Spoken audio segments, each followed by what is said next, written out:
Hey, welcome into a Wednesday edition of Running Point. No, this is not one of those beautiful things that you see in the background where we're, pretending like we're having some fun, but we're in the studio. We haven't gotten to that point yet. No, no, no. We're actually on the road, Anthony and I. And how goes it, This sir? is our first pop-up edition of Running Point. Yeah, It this feels is it feels monumenting. this For the is word this is pretty cool. monumental is what I was searching for. Monumental, I think, is the word you're looking for.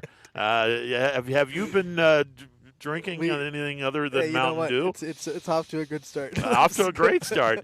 Hey, this is a special place. This being Mill Creek. This week they're having the junior golf tournament here at Mill Creek, and we got invited to hang out and have some fun here. Brian Tolnar will be here.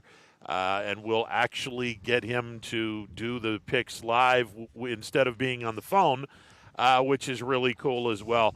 We could not ask for a better day. Honest to God, this is just an absolutely gorgeous, gorgeous day in the Mahoning Valley. One of these days where you'd want to get the Fortune 500, one of the many Fortune 500 CEOs into the Youngstown area and say, "This is what you're missing when you don't do business with the good people in the Mahoning Valley." This is just an absolutely gorgeous day, you, and this golf course, you ridiculous. trick them. You bring them into the area with a day like this, and don't tell them that you know 200 days out of the year we're gonna have clouds. Oh yeah, yeah. But on a day like But today, I today, mean, this is I can't perfect. see a cloud in the sky. I don't think there is one. We have a gorgeous, absolute clear day, and it's not too hot, not too cold. The humidity is low. I mean, everything that could have went right went It's right. Goldilocks. It's not too hot, not too cold. It's just right. Yeah, this is just a perfect day.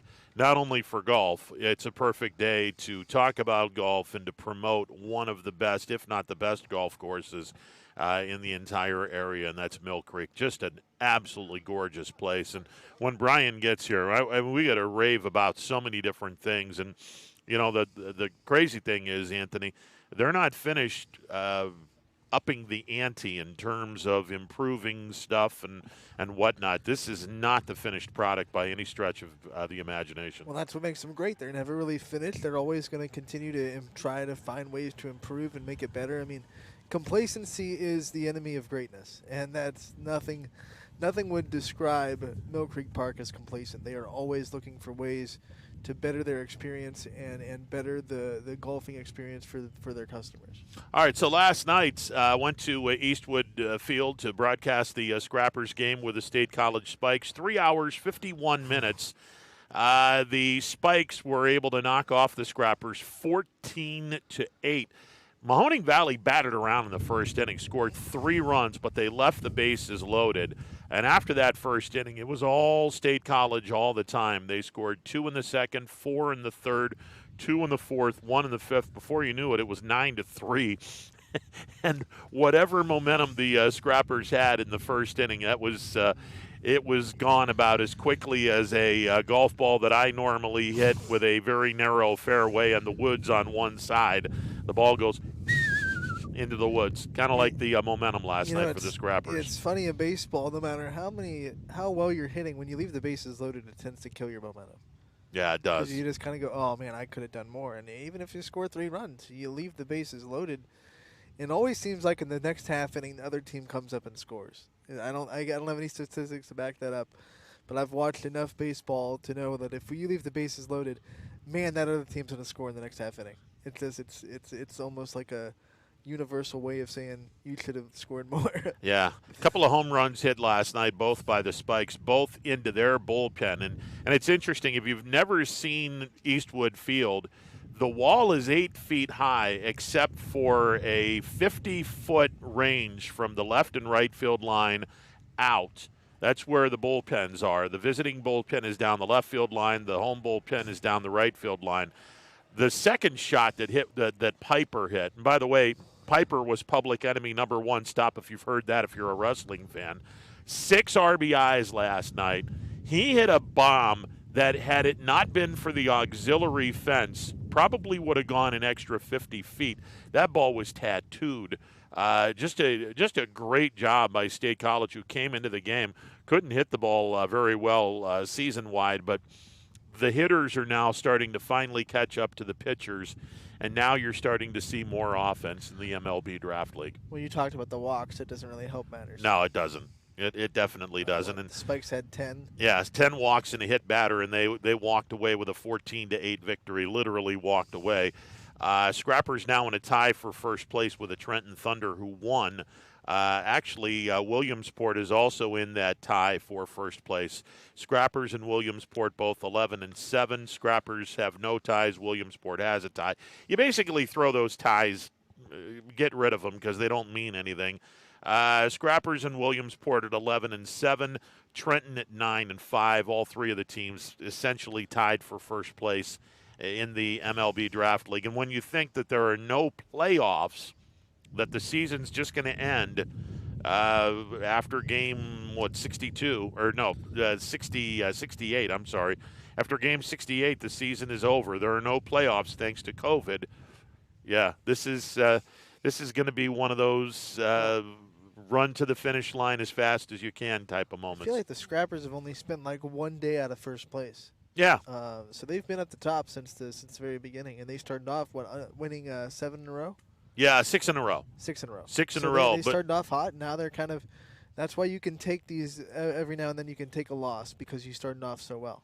Yeah, I mean, believe it or not, the last 12 games, the Scrappers are below 500 at 5-7. But it's not that they've played horribly. They're a fun team to watch. It's just right now the pitching it's no longer ahead of the game. The hitters have caught up to the pitchers, and it's interesting. A lot of talk going on where a lot of these kids not necessarily used to playing every single day and doing the things that you would do on a day in, day out basis. So it's been a fun first 18 games for the Scrappers. Still plenty of baseball to be played. And this was game one of the 6-game homestand. Tonight, middle game of the series against State College.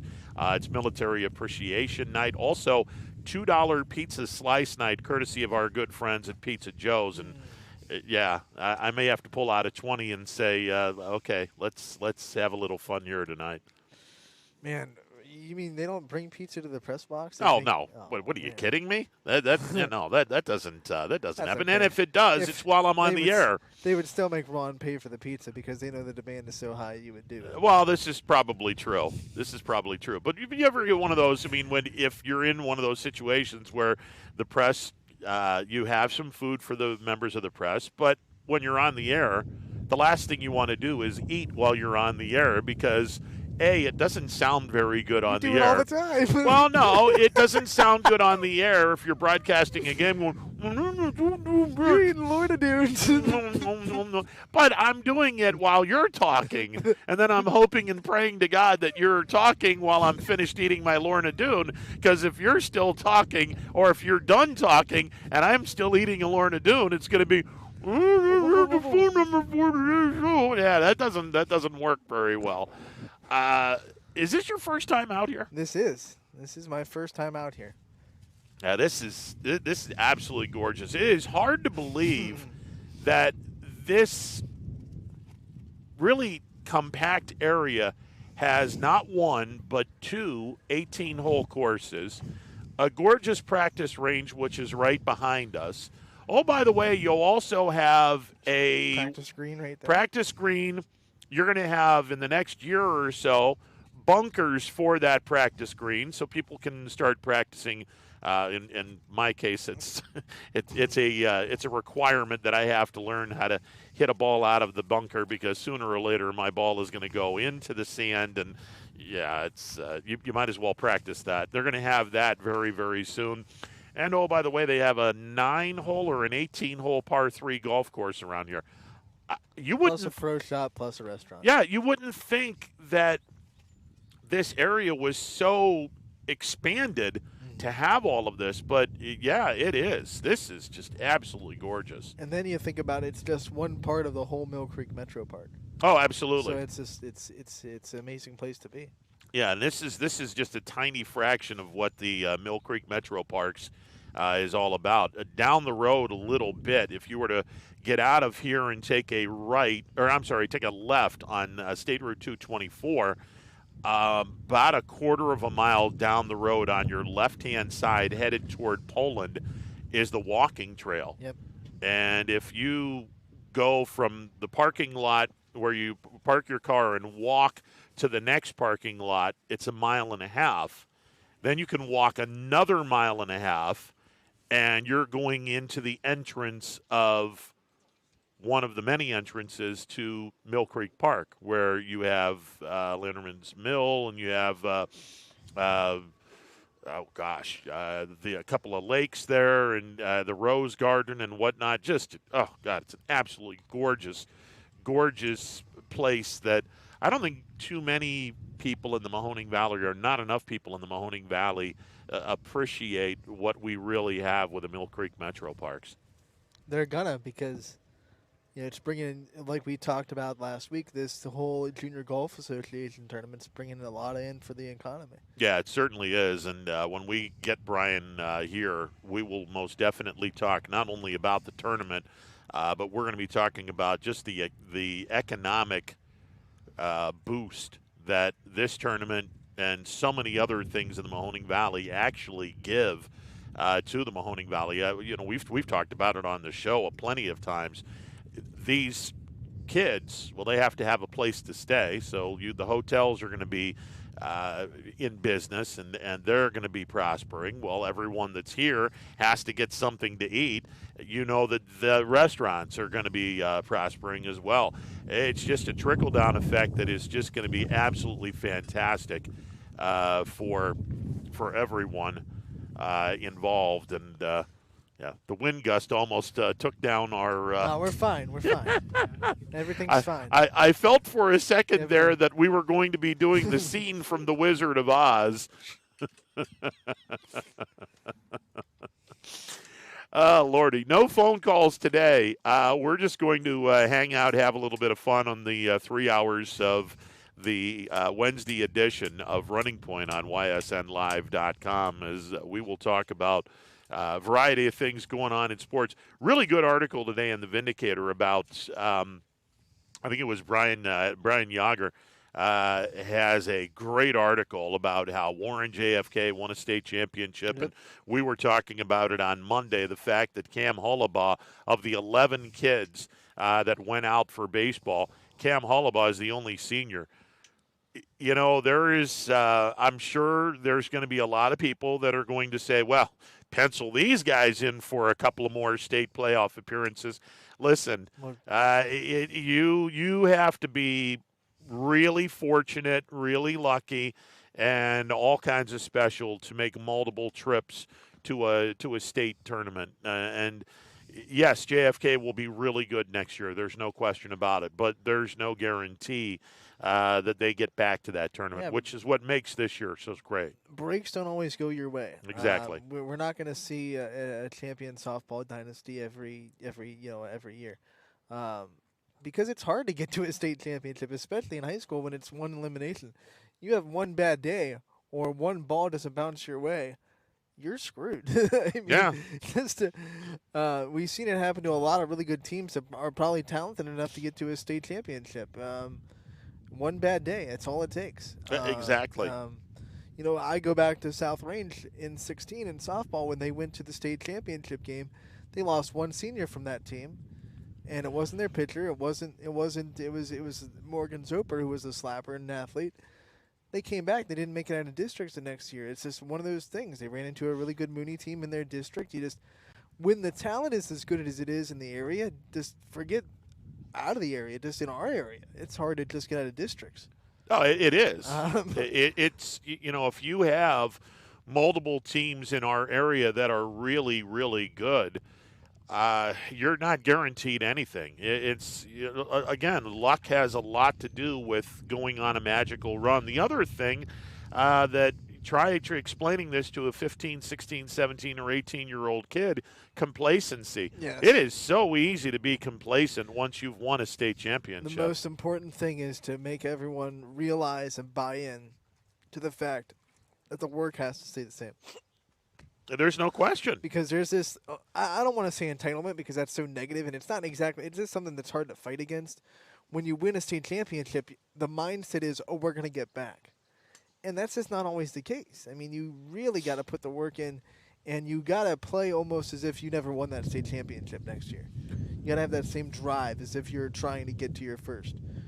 Well, and here's the other part that everyone is going to know, and I think Warren JFK that they know this, and if they don't, they'll find out real quick. Since you just won a state championship, beginning next year in game number 1, everybody is going to be wanting to play you and play at their highest level because you are now the measuring stick for every single D4 and I would vastly say D3 team in this area.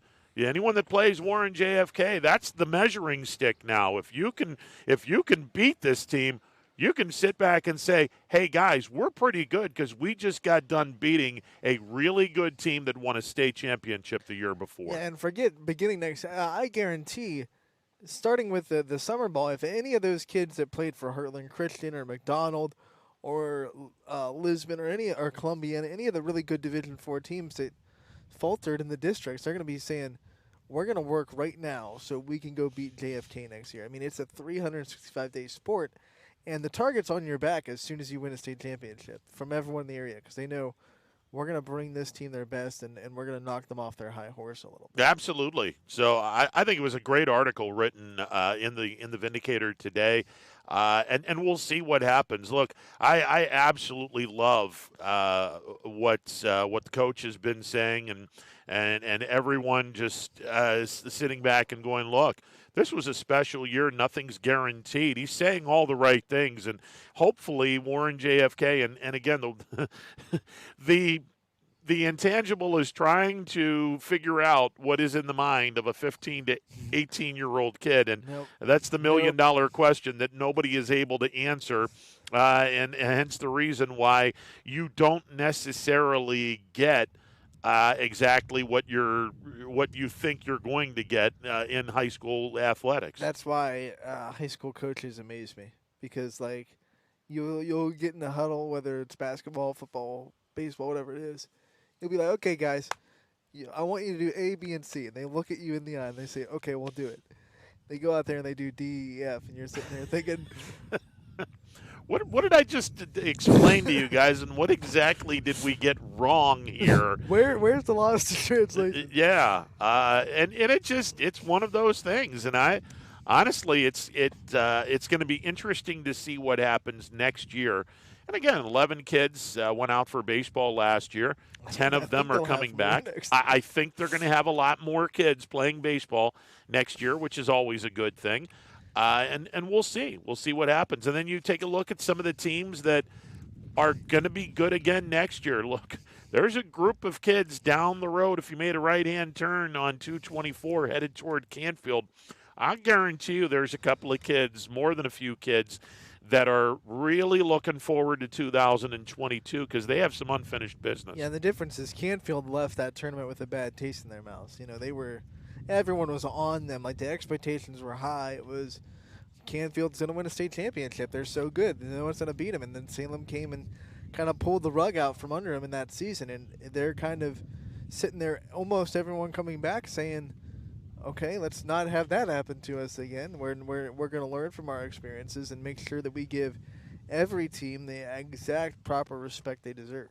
Well, and I think that in a lot of ways, even though Springfield went a little bit further along in the football tournament than Canfield did in the baseball tournament, the same mentality should be existing. I mean, you walk off the baseball field losing a game and underachieving in a lot of people's eyes, and I don't want to say that disrespectfully because I don't think like that. I said, the expectations were there, and I think in some parts of the brain, Canfield kind of felt that it might have gotten to him. Yeah, you know, I wasn't there personally for that game against Salem, but when you put that much pressure on a kid's shoulders, eventually it's going to take a toll on it. Yeah, it's now you're going to have to come out in 2022 with a little more purpose, a little more fire in the belly. This is one of the reasons why I'm really looking forward to the 2022 or the 2021 football season. Oh, yeah. I'm looking forward to seeing how much fire in the belly does Springfield and Warren JFK and Austintown Fitch and a number of other programs that are right there. How much fire in the belly? How much do you guys really want this?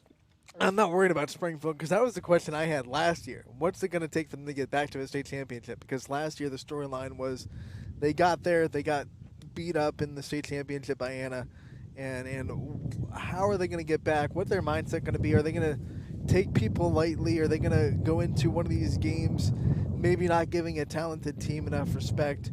And every time they played a quality team in the MVAC, they just put their foot down and said that's not going to happen. Their mindset was strong the whole season. I was so impressed. So I'm not even worried about Springfield's mindset coming into this year because you got to think they're hungrier than they were after losing the first one, because when you get blown out, you're just thinking, okay, this wasn't our day. When you lose on basically the last play of the game, that's got to make you so hungry because you were right there. Oh, yeah. You know, you were right there. You were a couple inches. And I think Coach Guerrero is going to say, hey, let's get a couple inches better this year, and then we'll win a state championship. You know, and the play before that, the long punt return that set them up for the field goal. You know, the special teams, it's such an important part of the game. And, yeah, I'll be curious to see how hungry this team. A couple of kids were inches away from making a tackle on that kid, and it wouldn't have been a field goal situation. It would have been a Hail Mary situation. Exactly. So it's a game of inches. I don't want to, pull out the Al Pacino in any given Sunday. We fight for that inch. But we fight for that inch. Really, I mean, that's what. And if Guerrero can just hammer into his team, we just need to get a couple inches better. Yeah. And I'm gonna say the Chiefs, Andy Reid. That was his whole statement in 2019 when they won the Super Bowl, because they were so close in the AFC Championship against New England. Yeah. And he said, guys, we were a couple inches away. Let's just get a couple inches better. And that's going to be Coach Guerrero's mindset for this season, I think. I think just get a couple inches better and we win a state championship. You know, I talked with a number of coaches yesterday, and that's something that I definitely want to do. I mean, we're 9 weeks out, believe it or not, from high school football. 9 weeks from tomorrow, we start the high school football season. That's like a semester in school, though. That's a lot can happen. Oh, no question. You could fail a lot of tests and then get a progress report and get grounded by your dad. I'm sorry, I brought up Do you have experience? Real bad memories. Yeah, real bad memories of that. That's yeah. You had to bring that 9 week thing up. I get anytime I hear 9 weeks, I get like PTSD from high school. Oh yeah, exactly. Because a semester isn't 9 weeks in college. Here I thought D stood for dandy. Apparently it doesn't. My whole college career, I never heard 9 weeks. So now when I hear 9 weeks, it immediately brings me back to high school. Yeah. Where my GPA was like 2.5. Yeah, I don't even want to be anywhere near a high school. That just no. Bad memories, bad juju in the high school. No, thank you. Even though I loved and still do. I love the people and I love the experiences I had, but I did not love the school. Yeah. Obviously, because so now we just talk about the high schools and preview the fall and the recently concluded baseball season and talk a little Scrappers baseball as well, and just the area and not just baseball. Hell, we're on a golf course or near a golf course. We can talk about just how great golf is in this area. How many courses? Mill Creek is gorgeous. All kinds of courses. Did you see? You'll probably talk about that. Did you see John Rahm's presser yesterday, where he was just kind of? I thought he handled it because he could have been so depressed or so angry about the way he. Yeah. And he was just like, I get it. It's COVID-19. We have to take it seriously. And it was just like, oh, I'm glad he dodged that bullet because it had to be an emotional moment, and he could have, he took it a different angle. Well, I was hoping that he wasn't going to throw the USGA under the bus because, we're 1 day out from their big event, which happens to be a major, and that's the U.S. Open. It would have looked really bad for John Rahm to sit back and just throw the USGA and throw the PGA Tour under the bus and say, well, you guys, this was stupid. This is one of the dumbest things I've ever seen in my life. I should have been crowned the winner. I should have played on Sunday. This is BS. Or at least I shouldn't have been told right in front of all the media camp. Oh yeah, I mean, and look, I mean, I think that when you're your own entity, you got to be on your P's and Q's a lot more, because, you know, a baseball player or a basketball player, sure, they can go on and they can just absolutely rip everyone and their brother, but they're representing their team. Golfers are a lot different. They don't have a team. This is their own baby here. The way that golf, not just golfers, and NASCAR, I know they have a team per se, but they're pretty much their own brand. And they control what sponsors they get. Tennis, all these individual sports, they have to be a lot more careful about how they handle situations, because there's no one there to kind of shield them or protect them or backtrack them. Well, you know, if you say something wrong on a football team, that team's going to come out and say, you know, okay, we're cool, or the coach is going to come out and say, you know, everything's fine. But there's no coach to back you up in golf or tennis or NASCAR. Well, and you know, the social media department of the professional sports team will throw out a tweet or throw out something on social media saying, "Hey, the comments made by X athlete don't necessarily represent our team. We believe that he said some things that shouldn't have been said. Yada yada yada." Look, when you're your own product and you're your own brand. Imagine if Jon Rahm would have just absolutely let loose and not only said some horrible things on the air, but threw the USGA, threw the PGA under the bus.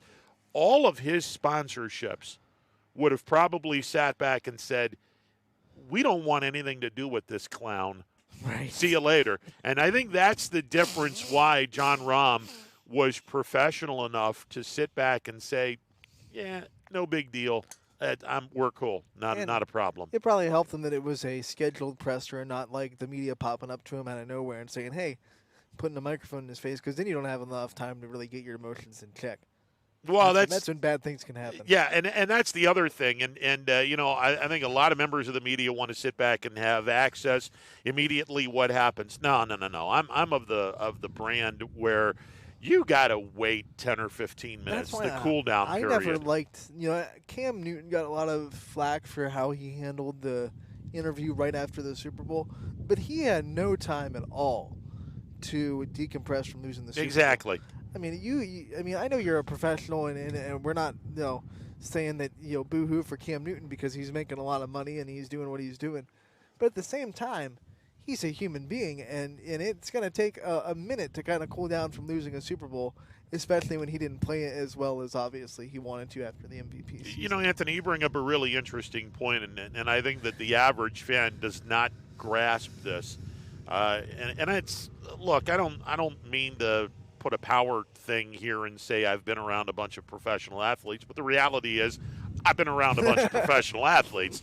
Look, the biggest difference between the professional athlete and guys like you and me is their bank account. Right. Other than the fact that they're insanely good at what they do, that they're good enough to where they're on the grandest stage, to where they are going to be paid an astronomical amount of money to be on that grand stage. You take that equation out. The only difference between that athlete and us is the fact they have a bigger wallet. They have a bigger bank account. But they're the same human being that, look, you piss them off, they're going to be angry just like we would be angry if you make them mad. That's why I'm a firm believer. 10, 15 minutes, you got to have that cool down period before the media goes into an interview room or before the media goes to an athlete. You got to have that 10 or 15 minute cool down period. Otherwise, you're going to get some things that you're probably not going to want to hear. Especially after a big game like a Super Bowl. Yeah, exactly. I'm a firm believer in that. And listen, I know there's some members of the media that are the equivalent of a shock jock or someone that wants to someone that We're wants looking at to you, Jim Room. yeah, someone that wants to have that stuff just so they can say, hey, this is raw emotion. Get that out of here. Give me a cool down period and Look, let these guys be 15 professionals. minutes is not going to take away raw emotion. This is going to take away a little bit of the stupid emotion. You know, but stupid's a word for it because it's kind of knee-jerk emotion. Yeah. Because you're not completely over a loss after 15 minutes. No, you're still absolutely going to be upset not. about it, but you're not going to have that like knee-jerk, almost impulsive. That's the word. Impulsive emotion. Impulsive emotion is dangerous. Well, and the other thing is, if you give a person 15 minutes, they're not going to go crazy if a controversial call, was one of the reasons why a team was able to win. You imagine a live interview or an interview right after that, someone is going to be tempted to say, oh, and then we got screwed, and then open up a can of worms. You got to wait 10 or 15 that reminds minutes. me. I hate how do you feel questions. Oh, please. How do you feel? With that crap. It's like, how do you think I feel? I just played like garbage in the Super Bowl. Yeah. How do you feel about missing that kick that cost your team a Super Bowl title? Yeah. Scott Norwood was asked that question. I mean, what exactly do you say? I mean, how the hell do you think this person feels? You know, oh, by the way, if you kick this field goal, your team is Super Bowl champs. If you don't, well, I guess a bunch of kids in some third world country will think you're Super Bowl champs, but everyone else will say, look at this team, they just gagged. How do you think he's going to feel? It's some of the questions. Well, you know what? Scott Norwood's the most popular person in a third world country right now. I think he is. Yeah, I think think just somewhere go there, get off a plane. Yeah, I think somewhere in a third world country, the Buffalo Bills are gods. They won 4, man. Yeah, they won 4 in a row. Look at this team; they're unbelievable. Well, you got the wrong shirts. Somebody's got to tell him. Don't ruin the facade. Oh, Don't Lordy. break their spirit. It's Yeah, fine. Just yeah. let 'em- How about the speaking of ruining things? There was a meme that the moment Toronto got eliminated from the NHL playoffs, there was a meme that was coming out that the thing said, things adults should not believe in. You had a picture of Santa Claus, a picture of the Tooth Fairy, a picture of the Easter Bunny, and the Toronto Maple Leafs insignia. I just died laughing when I saw that. Those poor people up there. That's just crazy. Those poor people. Absolutely Oh, crazy. I think you can add a couple of other sports teams into that mix. Chicago Bears. Well, yeah, but now they did The win double a doink. They Are we talking like in their whole franchise history, or like in the yeah, last? but 10 they years? did win a Super Bowl. They I'm did. just saying they did win a Super Bowl. You can't believe in the Atlanta Falcons right now. Yeah. That would definitely be the case. Boy, there's a couple of other teams I'm The sure. Mets. They're leading their division. Last I saw. Right now. I mean, That's why you don't believe in them. yeah, I wouldn't necessarily believe in Lindor, not the way he's been playing this year. Yeah. Good Lord. I'll be curious this fall when amongst the talk of high school football and we got college and the NFL as well. Look, I mean, your team and my team faced off in the AFC Championship game, and I keep hearing voices from the northwest of us, from the Cleveland area, saying, "Oh, we're going to be a Super Bowl team." Okay. Okay. I think that there's reason to be optimistic. I would think that you'd want to win your division first, which isn't a guarantee because Play Baltimore Mahomes is going to for be 4 good. quarters. We'll see how it goes. Yeah, That's all I want to say. That's all I'm going to say. The last time I heard all of this was prior to what year was that? 2019, when they got off to that horrible start. Well, yeah, before that season, though, they were like, we're going to win the division and we're going to make a playoff run. I get all the seasons mixed up. No, 2019 was the Waffle House Boys year. So no, it would have been 2018. That was the year that that the defensive coordinator took over the club after they fired their coach. So it's 2018.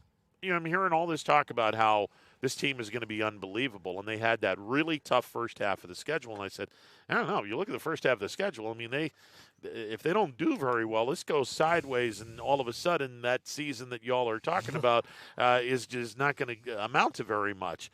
I don't know if that's going to happen in 2021, but I get the sense that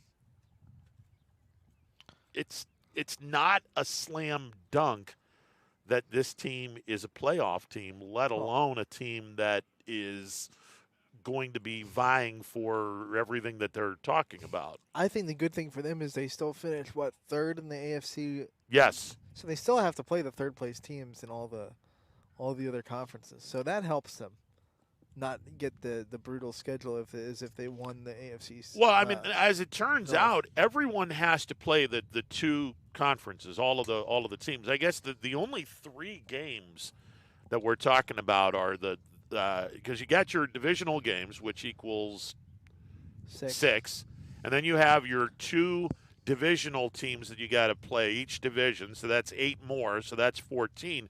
There's only 3 games in which they're going to be playing third-place teams from other divisions. They're not playing the whole NFC division anymore? Oh no, everyone plays one division in the NFC. You're playing who is the North matched up with this year? They're going to be playing the NFC. No, in the North. AFC, the one AFC conference. The AFC. The West. No. They played the West last year. They played the West last year. They played the South last year. They played the Raiders. They didn't. Okay, they play the West this year, so they're playing the Chargers and the Chiefs. Okay, but then you got to play the third place team of the AFC South and the AFC East, right? Yes. So instead of playing the Bills and who won the South last year, the Titans. Titans. Yeah, I think the Titans won. So now you got to play the Texans probably because they were third. Yeah. And the Patriots. So yeah, they're playing the Patriots, and then they're playing the Titans. And the Titans are going to be an easy game. I mean, that's the Texans. I'm sorry, the Texans. They're playing the Texans because they finished third. If it were the Jags that finished third, that would be more interesting. But, since Deshaun Watson is not going to be playing anytime soon, that's probably going to be an easy game. They're playing the Jags in the first preseason game, though. Yes. So that'll be fun. Yes. Urban Meyer gets to square off against Cleveland. Yeah, that'll be entertaining. Plus, not to mention the fact Tim Tebow at tight end. So, we'll see what happens there. You gotta love Tim Tebow's tenacity to just keep going when probably a lot of people are telling him stop. Well, here's the other thing that kind of bothered me, and this is just a life lesson for everyone. First of all, Tim Tebow didn't steal a job from anyone because you've got how many guys that wind up going to camp? Like 85 guys wind up going to camp, and he's one of the 85 guys. If you're not one of the 85 best players, you're out. You're probably not even going to be on the final roster cut anyway. I think people need to understand it is a life lesson, and I learned it when I was in baseball. If you have relationships and left a really indelible mark on someone, inevitably, if that person that you left an indelible mark on comes to power somewhere, they're going to be looking at you or the person that left that indelible mark to be part of the brand that he wants to build. And I think that's just a life lesson, period. I mean, if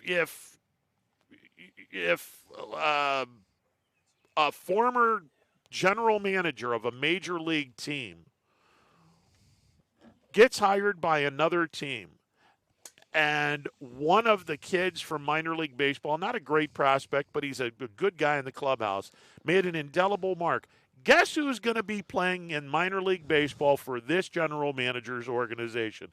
It's the guy that left the indelible mark. This is just a life lesson in general. Your analogy, instead of a minor league player, Tim Tebow would be that guy that retired on the GM's team 2 years ago and comes into the clubhouse to be a program guy, or maybe goes down the AAA. Yeah, exactly. That's the exactly. He'd be like an Alex Rios or Who are some other guys that just came on, veterans, just to be, they weren't that great anymore, but they were still good enough to be on a roster, and they brought, veteran leadership. And Alex Rios is the only guy I can really think of off the top of my head that came into young teams and towards the end of his career went to a lot of young teams just to kind of help them build the locker room. Yeah, and look, I mean, Tebow, there's no question that he has a great relationship with Urban Meyer from their days in Florida, and obviously he's one of the greatest players to ever play college football and left an indelible mark on Urban Meyer. He is still young, relatively speaking, and he's in really good shape, relatively speaking. So Urban Meyer just said, hey, I'll let you be one of the 85 guys because, look, here's the bottom line. If you're not one of the top 85 guys, the chances are you're not going to make a roster, the final roster spot. He didn't steal any roster spot. He's just a guy that left an indelible mark in the collegiate career of Urban Meyer. And Urban Meyer now with an NFL team remembers this, looks at this guy and says, hey, you can probably still play in the National Football League. I'm going to give you an opportunity. It's not a slam dunk. He's probably not going to make the Jacksonville Jags, but he's going to get the opportunity. And why? Because the employee left an indelible mark on the employer. That is a life lesson that everyone needs to learn. Did you see the latest picture of Tim Tebow? He big. Got himself into a tight end form. Oh, yeah, he did. Yeah. Whoa. Yeah, he ate himself a lot of burgers and worked out in a big, big way. You look at him and you go, what happened? Yeah. And the one thing I'll say, when people started saying, oh, my gosh, what a clown show when Tebow signed the baseball contract, I said, wait a second. I said, pretty close, right? He sniffed. He was in AAA, and he didn't do bad in AA when he was in Binghamton. I said, look, wait a second. There's two things that you can't teach. You can't teach power, and you can't teach speed. And Tebow had both of them. The same thing for football. This guy, if he's a tight end and he can actually catch passes, the physique that he has, the speed that he has, I'm not saying he makes the team. I'm saying he might open some eyes. Can you imagine the story if he makes the team and he's the tight end on the Jaguars? Oh, Lord. Yeah. That's first of all, his jersey is already flying off the shelves in Florida and all over the place in the NFL. He's still one of the most popular players. Because he obviously did what he did in Florida. So. Absolutely. So it's just, look, at the end of the day, I don't think he makes the Jags final roster. But like I said, this is a life lesson for everyone.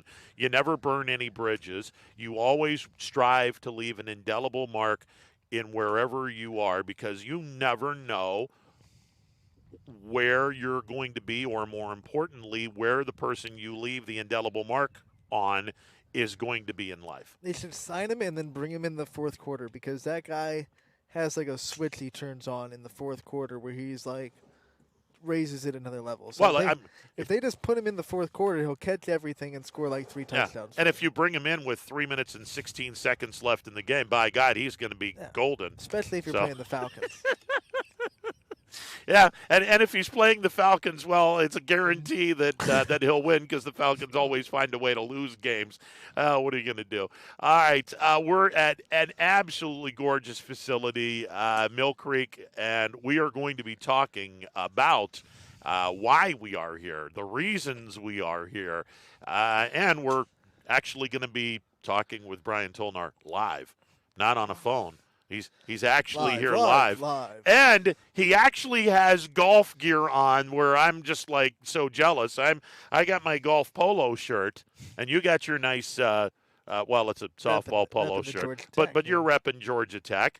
And we're going to talk about this absolutely phenomenal area called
Hey, welcome back to a Wednesday edition of Running Point on this absolutely glorious day that is in northeastern Ohio. One of these days where, as we mentioned at the top of the broadcast, this is one of those days where you want to grab a Fortune 500 CEO, bring him into the northeastern Ohio corridor and into the Youngstown area and say, this right here is why you need to invest in our glorious area.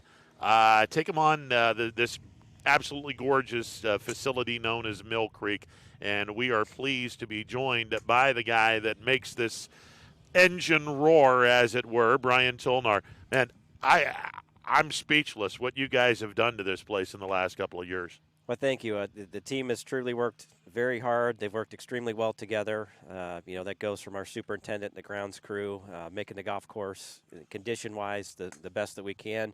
And that goes all the way up to our executive director and board, too, Aaron Young, and the job that he's done and allowing us to have the tools necessary to do some of the improvements that we've done.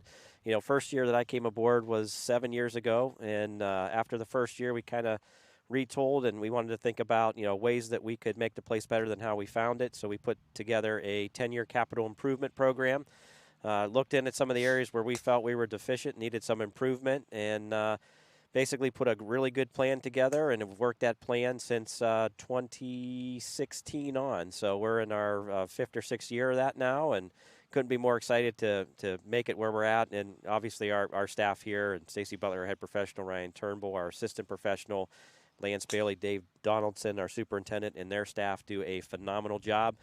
Not only here at the golf, but as we look at the golf department as a whole, recreation is part of that now as well as 2 years ago. So the job that we're doing up there with some of the things at the par 3 course and all the stuff that we sort of implemented in with recreation has certainly put us on a good path to bring sports. Historically we've always been a facility type of operation, and now we're actually running our own leagues and running our own camps and clinics and doing pretty well with those.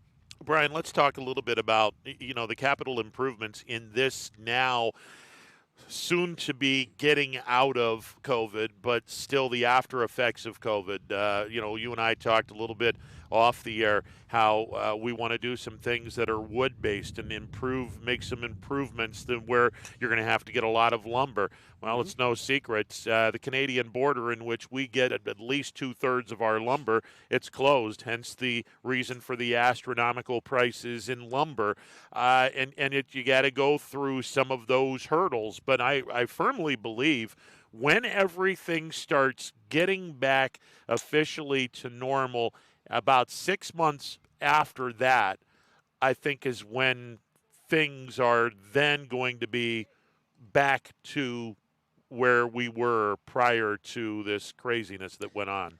I certainly hope so. From the construction side, obviously the play that we've endured since reopening in May of last year, we were closed for 2 months with COVID. But it's been gangbusters because it's a safe sport. Folks are encouraged to go outside. It's very safe, and it's something that you could do with the family. So the numbers coming back into the game were huge. But going back to some of the capital improvement stuff, and we've experienced some of that with our recreation building and some of the things that we want to do here at the field house with the upstairs, putting in an indoor facility, so we can make the golf operation a 12-month golf operation, and we can make the restaurant 12 months as opposed to 8 months, and open it up for cross-country skiing, open it up for indoor golf, indoor leagues, golf lessons, etc. We have so many teams that play here that would be a huge advantage to be able to come here and play and practice. But as we see these short-term hurdles, as you come into some of the construction challenges, there's no doubt in my mind that when everything gets back to normal, and we're hopeful that October, November, December, somewhere in that time frame is the number. That we'll be able to get some of the projects that we have on the docket, relatively completed, because there's some really neat stuff that the park has in line over the next 5 years of this 10-year capital improvement process, and I think we've spent about $20 million park wide, of which I think golf is. I think when it's all said and done is around that $3 to $4 million mark. So to be able to invest back into your product, when the dollar was cheap was certainly a huge advantage over the past couple years with the bunker restoration, greens drainage. We had new cart paths put in for the first time ever on the south course, and it's really been a game changer on allowing us to have more events there and keep the golf course open, earlier in the spring and later in the fall. So if we're able to do that and keep our head down and hopefully get some breaks from a material standpoint, I think we'll be in really good shape. I hold in my hand right here, and hopefully I can. I don't have a camera that would get to this. This is the North Course, 18 holes, and it gives explicit instructions in every single hole. For example, the first hole on the North Course, which would be down over there. A well-placed tee shot will start the round off nice. Lay up with a 5-wood or get more aggressive for a short iron in. And it shows how far away the tee box to the green to the stick is, and where you would have to go to be 150 yards out, 100 yards out, where you would go to the bottom bunker. It's just details like this is what makes Mill Creek step out or stick out from some of the other courses in the area. Not that they're not bad courses. There's a lot of great courses here, but it's details like this that make Mill Creek stick out a little bit more. I think you're certainly right. I mean, as you relate the Metro Parks for the golf course, it was like that old car, very serviceable, functions well. Needed a new coat of paint and some polish, some new tires, and it's back on and going. Putting in new hole signs, putting in outing tents, starting a golf endowment, all the little nuances, getting a new cart fleet really raised the bar in the expectation level of the customer, and that's really what we're here to do. Customer service is our number one priority, and 2, raising the bar, raising the expectations. Just because it's a municipal facility doesn't have to have that municipal feel. We want to give you the private country club feel. My 20-plus years in the golf business has been on the private side, so, giving the people an opportunity to be able to play here and raising their expectation level is certainly first and foremost in everything that we try to do, whether it's programming, whether it's tournaments, whether it's golf outings. We try to raise the bar a little bit from a service perspective. And here we are today to celebrate a tournament that ultimately brings an awful lot of money back, not just to these gorgeous facility of Mill Creek. It brings an awful lot of money back to the area, because the people that are going to be participating in the junior tournament, they're going to need a place to stay. Obviously, the hotel business is going to be booming this week. All of those people that are staying in the hotels, they got to have something to eat. The restaurants in which there are a ton of great restaurants in this area, they're going to have their beak wet a little bit as well. This is just one of many, many things put on in various parts of the Mahoning Valley that actually bring in a significant amount of coin to the economy of the Mahoning Valley. Let's talk a little bit about this junior tournament going on this week. Yeah, we're hosting our 6th American Junior Golf Association tournament. Its title sponsor is Mahoning Valley Hospital Foundation. Mike Senchek's the CEO. He jumped in for a 4-year title sponsorship 4 years ago. His term is set to expire this year, so it'll be his last year as a title sponsor. They've done exceptional for us, not only as a title sponsor for 4 years, but they were a presenting sponsor the first 2, so they've been on board with us since the inception. But to your point, Ron, it's about our revenue and our income for expenses is based on the tax base. So we felt as a team collectively, how can we give back to the community? And for us, it's hosting golf events with some magnitude at the national level, where you can fill the hotels, you can fill the restaurants, you fill the shopping centers, and have a bunch of people come in and explore the metro parks, and some of the activities that we have planned for the not only the staff of the AJGA, but the participants that are coming out this week. So anytime that you can do that, that's where we feel is our way of giving back to the community that makes us function and makes us happen. Just to give you some round figures, obviously going into our 6th year, we're financial impact-wise, you're looking at $1.609 million is what we've been able to bring to the Mahoning Valley. Over the past 5 years, we're hoping to crack the $2 million mark this year. In addition to that, we also have some local charities that we take care of. The AJGA ACE grant, which gives a local exemption or multiple exemptions to players that may not have the means to afford to play. Their expenses will be paid this week because of the ACE grant. The other charity is the Mahoning Valley Hospital Foundation's Golf Endowment here at the Metro Parks. We get a check of $10,000 or $15,000. It'll be awarded on Monday of next week, and we split between the ACE grant and our foundation here to continue on, basically kind of what we started 5 years ago. So as we head into our 6th year, we're super excited. Not only with what we're able to bring to the Mahoning Valley, but to give back to the people that support us, albeit through the tax bracket and the taxes here locally in Mahoning County. So, this event has sprung on other events. We host the Cleveland's U.S. Kids Tour because we've hosted this event. So it springs new opportunities. It sort of snowballs. We've had the Nota Begay tournament that was brought here because of that. When you start getting some national exposure, other tournaments tend to look your way, and it's just an opportunity for us. Nota Begay's tournaments in August this year. They've put in a state qualifier, which we had in the month of May. So we basically got 2 tournaments out of that. Same way with what we'll have this week. You'll have 100 players qualifying for 9 spots, 6 for boys and 3 for girls this week on Sunday. So that's 100 families, basically vying for 9 spots to play in 2 tournaments. One's a preseason event. That'll be Monday and Tuesday, and then Wednesday, Thursday, and Friday will be the main event, the Junior All-Star Series. 114 of these nationally. We're lucky to have one of the upper echelon events, and to be able to be here and host it in Youngstown is something special for us as a staff and the community in the Metro Parks as a whole. Brian Tolnar joining me in his home turf. We're not on the phone. We're actually on the golf course over near the driving range. And if you look in back, some jabronis are trying to hit a golf ball. Yeah, and they're doing quite well, I might add. DJ is bringing out his the new golf clubs that you fitted him for. As he is going to slice one. He looks good, though. This is true. Sharp. You do. He does look good. Yeah. So Tour pro back there.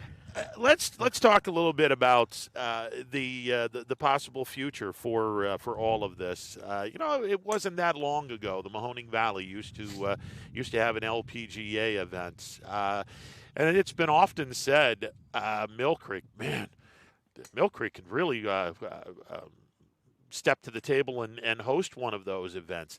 Is that something that could be on the horizon in the future, looking at long term for the Mill Creek and the Metro Parks? Long term, anything's certainly possible. You have to have the sponsor money to be able to do that. So if you have that opportunity to gain some title sponsors and put up enough money, you can hold just about anything that you want. Obviously not a PGA Tour event because we don't have the link to be able to do that. LPGA, I know we've spent some time with the NCAA Division II and Division III championship. We put in a bid for both of those events for men and women, came up a little bit short. Unfortunately, they book about every 7 years, so we won't be up for another one of those until 2027. But, becoming part of that conversation and improving your golf facility and making it better year in and year out certainly helps. LPGA would be nice to have here. The Ohio Open's another one that we've talked about in the past that I think probably will happen here in the next 10 or 15 years. It just went to a new facility in Westfield. Down towards the center of the state, but it's an event that we've had here in 1978 or 79, so it's been over 40 years since this valley's hosted the Ohio Open. But I would love to see it up here, and we'll do whatever it takes to make sure that we get, whether it's an NCAA Division II, Division III championship, whether it's a Ohio Open or one of the satellite tours here, it's something that's on our radar. Because, again, these events bring money to the Mahoning Valley, and I think that's, first and foremost what we're trying to do, no matter what level you are, whether it's an amateur level, whether it's a junior level or a professional level. So I think there's some opportunity to be gained there. And, again, it comes with continuing to get better. This is an area where I saw a lot of young kids about 45 minutes before we went on the air. Saw a lot of 6-7 year old kids that were practicing over in the practice green. This is just a sport that if you get taught how to play this game at a somewhat early age and you stick with it, just like any other sport, if you're good enough, you might be able to get an education with a Absolutely. scholarship. And oh, by the way, you don't really kill yourself Right. physically by playing this sport, unless, of course, you're the unfortunate person with a golf ball that comes flying towards you. You're really not going to have the risk of injury that football and basketball and to a degree baseball players would have. And it just, this is one of these facilities where you guys have so many people that are willing to get the lessons, and you have people that just do that for their job here. They give lessons. It's a great area to start to learn how to play golf. It is. We've got some great instructors here. I think with that and the amount of high school teams that play here, and in the men's and women's program at Youngstown State play here as well. We just finished up a junior golf camp this morning that was sold out with a waiting list. First time we've ever had that. So the interest level is there, especially post-COVID, and even in the COVID year last year, we brought a lot of people back to the game that may have stepped away for 10 or 15 years, had that family, and had an opportunity to come out, and they're bringing their family out, they're bringing their wives out, so they're taking lessons. They're in our ladies' golf schools, our ladies' clinics. There's so many crossroads to be made. I think our staff does a wonderful job of being able to do that, but I think having access to the game at very inexpensive from a price tag. We do family fun nights here on Friday and Saturday night for a family of 4 for $25. Basically, all the holes you can play. Just book a tee time after 5:30. So number one, we're giving you the access to come in. Number two, the driving range is set up perfect. The practice area, the pitching and chipping area, we just put in a new practice bunker behind us over here to our left. So if you can practice your bunker game, we redid the bunkers, so we want to be able to have you practice before you go out there. The par 3 course at the Wick Recreation Area is phenomenal for an 18-hole course that's lighted. To have the access to go down there and play holes that are 57 to about 138 yards long really dials in your irons and your short game, which is where all the scoring is done, pitching, chipping, and putting. And it's some of the things that we preach to our PGA Junior League team who plays this evening. But there's venues to be able to play, and if you need equipment, obviously being able to come in and get fit by our staff here. We're all certified club fitters. The apparel and the coming in and having a hamburger or hot dog after your round, I think, is vitally important to everything. But making a fun, family-friendly atmosphere is, I think, probably the most important thing for us, because we want the game to be welcoming. When I started playing as a kid, at 12, 13 years old, they wanted you there, but they didn't want you there. But now it's a different story. We want to get kids at 6, 7, 8 years old before they go into soccer and football. And because golf is such a safe sport, you don't have the concussions that you have in football and maybe baseball or basketball. So, I mean, it's a good driver for a sport that has a lifetime of longevity. We have guys here in their 90s that still play, that have played here 60, 70, 80 years. And we had our junior camp this morning where we have probably a dozen 6 and 7 year olds. Our PGA Junior League team is about half 7, 8, 9 year olds. So it's great to see the interest level. Something that we saw when Tiger Woods came out in the late 90s. We're at that level right now, and if you look at the numbers from PGA Junior League, youth hockey was one of the fastest growing sports till last year. Youth golf took that over with PGA Junior League, and that number seems to double each and every year. We were sold out in that relatively quick, as well as our ladies' camps and clinics. So, we'll be adding some things on the back end to accommodate that and in the waiting list. But it's nice to see the game of golf flourishing as well as it is right now. This weekend we have a major, the U.S. Open. It'll be at Torrey Pines, the South Course in San Diego, Phil Mickelson's backyard. Mm-hmm. And when Phil Mickelson won the PGA, everyone thought, okay, he has a really good chance here. This is his backyard. I don't know if that's going to happen again, but it's certainly something that wouldn't shock a lot of people, being that was the course that Phil grew up on. Let's handicap this U.S. Open. And first and foremost, Torrey Pines, the South Course. What is this course going to bring to the table that's going to help or hurt some golfers? Well, certainly being at 7,600 yards, you have to boom it off the tee. So that's, historically, part of the U.S. Open last year with Bryson DeChambeau at Winged Foot really overpowered the golf course, and I thought his game didn't relate for what he was trying to do, and he proved us all wrong, just in the way that he hit the ball from tee to the green. This week is going to be a little bit different. Torrey Pines, obviously, at 7,600 yards makes the golf course play quite a bit longer. But what they're doing this week to de-Brysonize it is, as the further you hit it off the tee, the narrow the fairways get. So you're going to be very accurate off the tee and extremely accurate after it goes past 280 to 340 yards, which is where he overpowered Winged Foot a year ago. I think the rough is going to play a big role this week as well, and it's going to be a matter of where you draw your tee times. The rough in the morning out there historically is a little bit wetter. They have this rough called Kikuyu, where the ball tends to sit really deep when you hit it in the rough, so it tends to sink to the bottom, which makes it extremely tough when you're trying to get the golf ball up and down. So, U.S. Opens come down to how well the guys are playing from 100 yards and in, and the guys that make those 5 and 10 footers. And I think the player that wins this week is going to excel in both of those areas. Length is a advantage, but you have to be accurate. So, the USGA, they give you that one-step cut. It's probably about 3 or 4 feet wide, so you can miss the fairway a little bit, and it's manageable. But once you get outside that 3 or 4 foot cut and you get into that heavy rough, you have to really muscle it out, and you really have to be strong to move it and put yourself in a good position to get yourself up and down to make that par. And I think the players that do that this week are certainly going to excel. How do you cosmetically change the course to have it longer and the fairways narrower? How is that cosmetically done?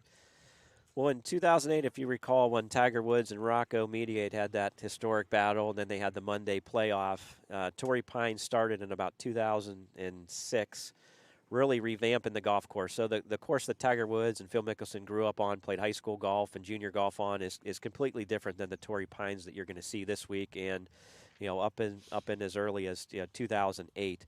So they built new tee boxes both on the north and south. They are playing the south golf course this week.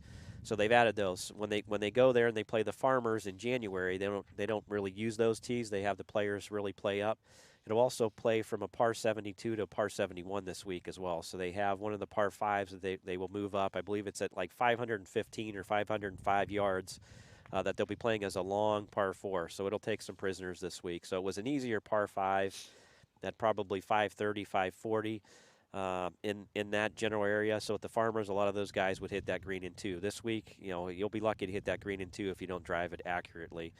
From a rough standpoint, literally 2 days after the tournament was over in January, they started growing the rough out. They put in their step cut, which is a little bit higher than they play for the Farmers, and then they put in what they call the U.S. Open rough, which is your 6 to 8 inches that you don't want to be in. It's a hard time to find the ball. Like I said, it's Kikuyu rough, and especially in the morning when it's damp, the ball tends to sink a little bit. So if you're a player, you're obviously going to have to play one of the rounds in the morning. I always preferred, playing the early round, the first round in the morning, and the later round in the afternoon. That way you're not always chasing somebody. If someone's out there and they post, 5 or 6 under in the first round or 2 or 3 under, whatever the number is, it's always like you're trying to dig your way out to get to level by the end of the day, where you want to be the guy setting that number and then relaxing and then, going out on the afternoon pairing on Friday. So golf course will play a lot longer and quite a bit different than we see in January when the tour stops there for its regular stop. You have spoken on a number of occasions that you always want to be one of the first people out because you don't have the golfers with the spikes and you don't have any of that stuff to deal with. However, this time around, I don't know if that's a great thing because, as you just mentioned, the rough, the dew is going to be really, really heavy. It is, of course, Southern California. Cool in the mornings. Jason Kokrak, and I'm looking at this, did he get the perfect start? Because he's going to be starting at 8:02, where it's not going to be 6:45 in the morning. He's going to be middle of the pack. At 8:02. The last of the morning rounds is going to be at 8:57. Did he get the best of both worlds in this? He's in a pretty good spot in 2 reasons. Number one, he's playing, kind of early in the morning at that 11:02 spot, but most importantly, he's going off the back nine, so he's going to have both of those par fives to go at, where there's only one par five on the front. So you want to get and birdie those par fives this week. I think it's vitally important. I think the players that play the par threes well and hit a lot of the par threes and play the par fives to score are going to have the biggest advantage this week, because that's your scoring holes. It's going to be tough to string some pars together on the par fours just because of the length, and you're going to hit some missed shots. You're going to miss some fairways. But you have to be able to get it up and down, and that 5 to 10 footer really comes into play this week, as it is every year with the U.S. Open. Let me ask you, as a golf purist, when you see, and occasionally it does happen at the U.S. Open, where the winning score is actually above par, is that a good look for the PGA when you have the winning score in the U.S. Open above par and not below par? Well, I'll tell you this, the USGA who runs it likes it that way, and they like to see those guys struggle for whatever reason, and that goes for pin placements and how they set up the golf course, keeping the fairways firm so they have that rollout so they run into that rough. And they always come with the we want to identify the best golfer, the guy that hits it well off the tee, hits those fairways, and can stop it in those fairways and hit the most greens and make those 5 and 10 footers that you need to make under pressure on the U.S. Open. I think they get a little carried away, and in the past I think they've gotten a little bit carried away. So I think it makes the players, some of the golf courses have gotten away from the USGA in the past. Shinnecock is one of those ones that comes to mind where, Phil Mickelson, one of his 6 runner-ups was there. He 3-putts, I think, 16 or 17, the par 3, knocked it like 5 feet, but he couldn't get it within 10 feet on his second putt because he had a little downhiller. They're out there trying to syringe him a little bit and water the greens. I don't know that you should have to do that in the middle of a tournament unless your greens are getting way too dry. It's not fair for the crowd, because the guys that played that golf course in the morning, they were nice and soft, they were receptive. Your premier groups that are trying to win the tournament, the golf course is getting away, and it's just not fair for them. So I think as fans, you like to see those guys struggle a little bit. I don't know what it is, because you feel like they play at our level or whatever the case may be. But even par, 1 over, 1 under, it depends. I mean, I think sometimes the USGA gets a little carried away, but it's the U.S. Open, and I understand what they're trying to do, but it happens. There's kind of a sadistic feel to it. There is. Where you're looking at this going, oh, you can't go from 150 yards right smack dab in the middle of the green now. Oh, I see how this is. Now you know how we feel when we're trying to put a ball 150 yards into a green. There's kind of a sadistic feel to it. It is. It's almost like hitting a shot from 150 yards, trying to land it on this table, and you know how hard the tabletop is, and then trying to get the golf ball to stop. And, oh, by the way, we're going to have a little bit of tilt because the pin's tucked, 6 feet from the edge on the back right portion. So it is. It's a struggle for even the best players in the world, and you'll see half the field struggle this week because that's just the way it goes when you're going to the U.S. Open. The rough is so penal. It takes the best chippers and the people with the best short game that we see week in and week out on the PGA Tour. It basically makes them look like they're playing blindfolded because they have a hard time stopping it. They have a hard time hitting out of it. A lot of times they'll hit it a foot in front of them just because the grass is so deep and the greens are so firm. So it does play tough, and I think the USGA does tend a little bit of a head game towards them as they're out there. It's tough enough, but to rattle it with the rest of the stuff makes it even harder. It's a wide open field, the best of the best. One of the reasons why I absolutely love the U.S. Open, anyone can take part in the United States Open because there's plenty of qualifying areas. I know that the young man from Columbiana, who's a junior over at Kent State, tried to get to the U.S. Open. I think he was 6 or 7 strokes shy of the number needed for him to qualify in the U.S. Open. But look, I mean, anyone can qualify if you're good enough. That's what makes the U.S. Open so special. Absolutely. If you have a handicap of 1.4, which is the index of a handicap, you're eligible to qualify. Half the field this week of 156 players are qualified already by, the exemptions that they have. There's 28 different classifications of exemptions of, being PGA Tour winners, multiple winners, Ryder Cup, FedEx Cup, the whole 9 yards. The last one being the 28th is a sponsor's exemption from the United States, which Phil obviously was granted one of those before he won the PGA Championship. So that went back, and they handed that back out. But pretty much anybody, if you're an amateur that plays at that level and you can submit your handicap at 1.4 or better, has the opportunity to go through a couple different qualifiers. They do some locals. Northern Ohio PGA section did one up at Beachmont probably about a month and a half ago, where 7 guys got to go to the sectional qualifying, and then you go to the regional qualifying. So the balanced half of about 72, 74 players of this field this week will be guys that worked really hard and went and qualified. And when you go to these qualifiers at the sectional and regional level, you're going up against PGA Tour players that aren't qualified too. So the fields are about as good as you can get. I know in Columbus they have a number of them, usually the week after the tournament at Muirfield, where the guys will stay down there and try to qualify on Monday as well. But anybody, that whether you're a club professional, whether you're PGA Tour professional, or, Korn Ferry Tour, and, even LPGA, they're if you're a male or female, you're, exempt to being able to qualify for the event. Amateurs as well, junior golfers, the whole 9 yards. So it's a very unique aspect that you get to see some amateurs in a major championship.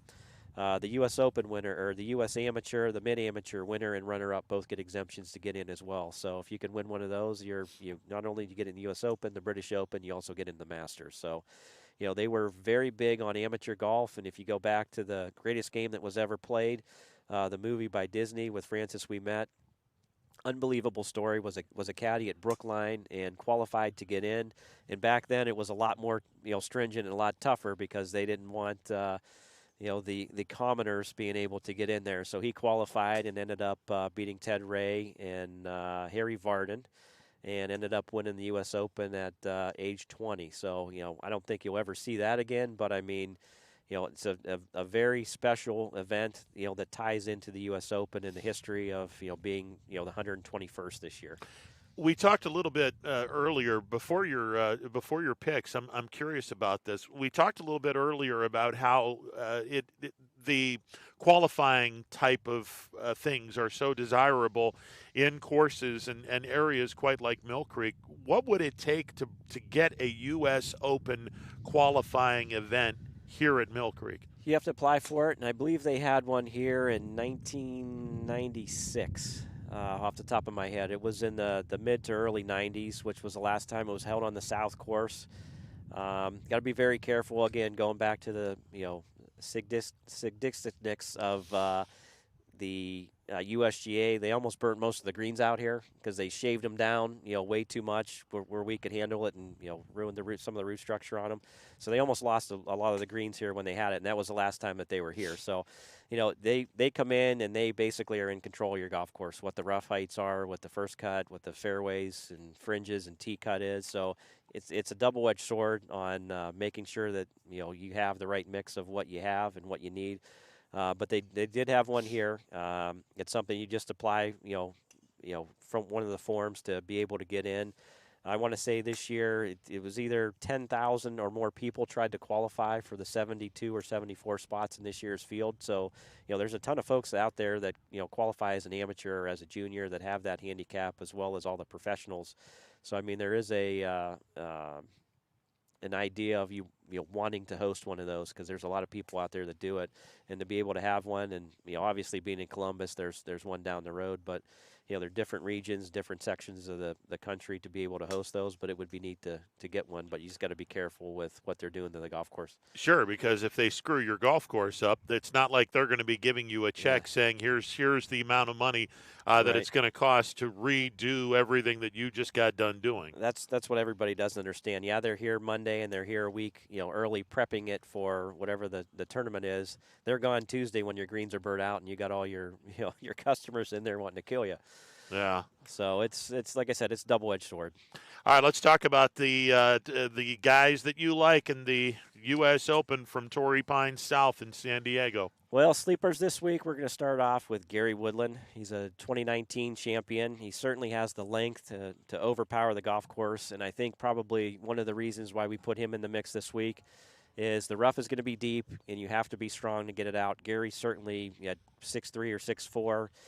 He's strong enough to move the ball out of the rough. You know, he's had some, I want to say, calf issues or knee issues as well, kind of like Brooks Koepka. I think he's doing a little bit better. But I think with his, length off the tee, he can kind of do what Bryson did at Winged Foot last year by being able to bomb the golf ball and try to muscle his way out of the rough. So he's our sleeper number one. Sleeper number two is a guy that we talk about quite a bit when we talk about majors, and that's Tommy Fleetwood. He's a guy that's always there. He's always in the conversation and getting top 20s and top 15s. I don't know that he'll necessarily win, but he's going to be on that first page or two of the leaderboard, just like he is at every single major that we talk about. From the Masters, the British Open, the PGA Championship. So I expect him to play well. Starting in the top 5 this week, another past champion that knows how to play well in California, played well at Olympia Fields, and that's going to be Webb Simpson. I just think he's extremely conservative off the tee, hits a lot of fairways, which gives him an opportunity to hit a ton of greens. And that's really what you're looking for this week. How many fairways can I hit? And most importantly, how many greens can I hit to give myself the opportunity to set myself up for those birdies and those par opportunities from 5 and 10 feet. So if you do that and you avoid the big number this week, I think you're going to be in pretty good shape. Coming in at number 4 is our local golf professional on the PGA Tour, and that is Jason Kokrak. I think with how he's played, and I think we both picked him a couple weeks ago and at the Colonial when he won down there for a second victory in this year's season. He's at number 5 in the FedEx Cup point standing, so he's in really good shape. I think he's ready. I think he's ready to take the next step. He's certainly proven to himself that he's able to win on the PGA Tour. His chipping has gotten extremely better. That's where he lacked a little bit. And I think if he chips and putts like he did down at Colonial and out in Las Vegas when he won the tournament out there as well, I think he's going to give himself some opportunity. He certainly plays well on the West Coast, which you wouldn't expect that from a guy that's from Northeast Ohio. So I think Jason certainly has the length off the tee, the accuracy. And again, I don't think you need to overpower it, but you got to find ways to hit fairway, and he's strong enough to move it. And I've got him in our number 4 spot this week. Coming in at number 3 is Patrick Reed. He's certainly a grinder on the golf course. He tends to make a lot of 5 and 10 footers when you need them, and when the chips are down on the table. I think he's, talking about the YSU football camp, he's got a lot of grittiness to him when it comes to playing around the green and having a lot of finesse. He just finds a way to get stuff done. He's a good putter under pressure, and I think he's rock solid when he gets that putter rolling in that 5 and 10 foot window, which he's going to need this week. Coming in at number 2 is, sort of a, I wouldn't say unknown, but a guy that's won on the PGA Tour 3 or 4 times. Plays extremely conservative golf, which is kind of what you need going into a U.S. Open, and that's Patrick Cantlay. Does extremely well at the Memorial, so he's going to find some conditions very similar to when he hits the West Coast. Being conservative off the tee means he hits a ton of fairways. So the more fairways you hit, the more shots of hitting greens in regulation, and I think he's going to put himself in a pretty good spot this week to give himself some opportunities to hit greens, and that's why I've got him at number 2 this week. Coming in at number 1, I think he's the chalk line favorite, Jon Rahm. Obviously being off the last 2 weeks with his little hiccup with his COVID reset at the Memorial. Really felt like he played well enough to win the Memorial and probably would have. He could have shot 74-75 if he would have just finished that final round. Does the 2 weeks, does that hinder him having 2 weeks off? But it did give him some opportunity to play and practice in between. So I give him a semi-win at the Memorial, and basically I think he's playing his best golf right now, and I think if he can continue to do what he did at the Memorial a couple weeks back and then jump-start it, I think he's won the Farmers out there once or twice, so he's familiar with Torrey Pines. Played at Arizona State, so he's very familiar with the rough conditions that you're going to have out there when you go to Southern California or you're in the desert. And I think he's about due to win his first major, so I have him in that mix this week. Okay, as our winner. Before I throw out my winner, I want to address what Jon Rahm did yesterday. Anthony and I talked a little bit about this in the 12 noon hour. I thought Jon Rahm's press conference was absolutely brilliant, and I thought how he handled everything was absolutely brilliant because unlike a athlete who is part of a team, Jon Rahm could not afford to blast the PGA or the USGA because if he did, all of his sponsorships, all of his marketing, everything would have gone into the toilet. And I think that Jon Rahm, do I think he's mad that he got screwed out of a memorial? I don't think there's any question about that. But I think Jon Rahm is grown up and understands his brand is more important than a tirade that would have felt good at the time, but long term would have disintegrated anything that he has gotten his brand up to at that point. I thought he handled it brilliantly. I think he handled himself well there, and I think he handled himself, when he issued the statement after the memorial, probably better than most. Obviously, to deal with what he dealt with, walking off the last hole at Muirfield Village, certainly wasn't easy, knowing that you're finishing the day six shots clear of the field, and then basically say, you can't come in the clubhouse, you can't do X, Y, and Z, and by the way, you're done, and hopefully you have enough time to either get vaccinated or get better before you go to the U.S. Open, because he was like right on that window. I mean, he was pushing within a day or two. So, number one, he's lucky to get in. So I think he's, he knows that. I think he knows he's playing well, which I think is an important part of that, and that's why we have him as our pick this week. But I think, those guys, 99% of them handle themselves extremely well when it comes with press. I mean, they kind of bait you with some questions from time to time, but it's, you got to be smarter, and you got to walk the line that you're on. You got to do things the right way, and I think he did. Not only with his press conference, but the statement that he issued. I don't know whether it was his website or on Twitter or Facebook or wherever, basically saying, "Hey, there'll be better days, and I'll be back, and I'm not going to let this bother me." All right, I have the local guy winning the U.S. Open. I think it's past time for Jason Kokrak to come in with a major, and I think that the U.S. Open is the place. He's a great golfer on the West Coast. For whatever reason, I don't understand that either, but he loves playing on the West Coast, and I think that his chipping and his putting have both gotten to the point now where it's not going to be a big surprise if he comes out and wins a major. No, I agree with you. And that goes back to the U.S. Open at Oakmont that he qualified as an amateur. I'm not sure if he was a senior at JFK at that point, or he was, a freshman or sophomore at Xavier in that time frame. The U.S. Open that they had down at Oakmont. He knows what has to be done in U.S. Opens. Obviously, if you're qualifying as an amateur, you're playing good, and you're playing USGA setup good. So I think having the expectations of being able to play and know what's expected in a USGA or U.S. Open, where you've got the heavy rough, you've got narrow fairways, you've got firm fairways, you've got firm greens, has been on his radar for 10-plus years. I think not only do you have that, I think he's familiar with the golf course and the way that it's set up when he goes there and plays the Farmers in January. So it's familiar to him, and it's not like you're going to a new venue. So I like him. And that's why we have him in our top 5 this week, just because I think he is ready. I think he's proven that he could win on the PGA Tour, and I think it's his turn to take the next step. I mean, he's knocking on the door at you're talking Ryder Cups and President's Cups and FedEx Cup. You're in that top 10, you're in that top 5 of the FedEx Cup. You've got a legitimate shot of pulling that off, and that comes with so much money and so much fame. It's unbelievable, and your sponsors go up.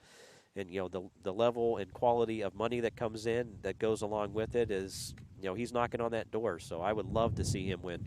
And the beautiful thing is he has stayed in northeastern Ohio. He's out in Hudson, if I'm not mistaken. So it's, he's now branded himself to where a friend of the show and a good friend of mine, Nick Camino, who does weekends over at WKYC up in Cleveland, the NBC affiliate, he's flat out on the Coach Crack train as well. He's hoping that Jason can do well this weekend. I think if there's a time and a golf course and a venue that certainly suits his game, it definitely would be Torrey Pines this week, and I really do. I think he's ready. He's proven he's gotten better chipping and putting. He's proven he can win under pressure. I mean, both of his victories, he came down the stretch playing as good as he can hit it.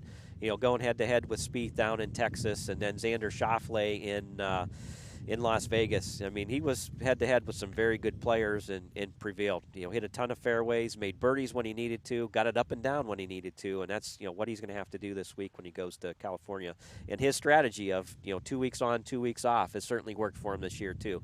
We've been kind of skeptical of that, but I mean, he's got his game figured out when he's going to peak and how many weeks and how much time he needs to prepare. So we're not going to knock him, and we're going to root for him this week. Is 5 under too high of a score? I think 5 under is certainly a number that was probably close to where Tiger and Rocco finished in 2008. I think you're going to see probably something similar to that. I think you're going to be pretty darn close at 4, 5, 6 under in that window if they get it under par. I mean, again, they could lose control of the golf course by late Saturday afternoon and all day Sunday. So, I mean, USGA, you never know. But, I think 4, 5, 6 under is a good window for the winner this week. I'm going to put this down to 3. We have the contest that is no charge. This week it's worth $100,000 because it's a major. So I have Kokrak winning this thing at 3 under par. I'll tell you what, big tournament, $12.5 million, $2.5 to the winner. I mean, obviously a 10-year exemption, and with the United States Golf Association on the PGA Tour. So I mean, it's a big deal. And if Jason plays well and gets a top 10 and gets a win, he's going to be in the driver's seat. He's definitely going to be on the Ryder Cup, and he's going to be in the driver's seat come FedEx Cup playoff times. Because I mean, you're looking at DJ hasn't played well. Brooks Koepka hasn't done anything since he got beat down by Mickelson. Mickelson, it's a home match for him, but it's the U.S. Open, and he, gets a little bit too aggressive when he goes into U.S. Opens.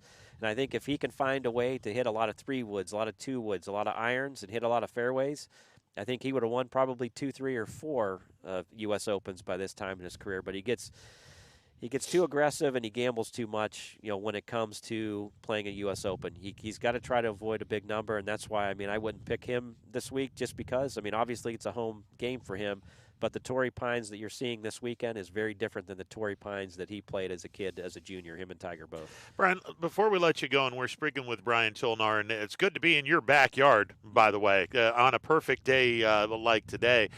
You talked about exemptions. Now, when Jason won the Byron Nelson, he gets a 3-year exemption. Let's say that he wins the U.S. Open this weekend. Is that 10-year exemption added on to the 3-year exemption? It starts after the 3 years is done.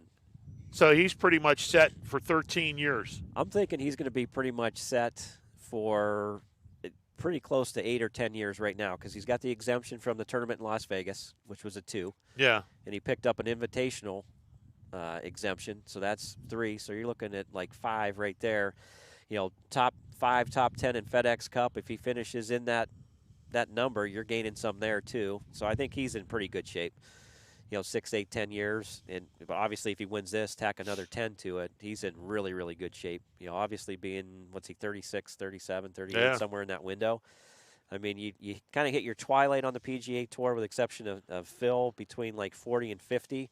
A lot of guys will play. You'll get guys like Ben Curtis who just don't want to do it anymore and that have played well and won enough, and maybe we'll do something in 10 years when the senior tour hits. So you're in that like gray area window. So I mean, he's in pretty good shape right now in mid-40s. And I keep going back to the words, the now unfortunate deceased Jerry McGee.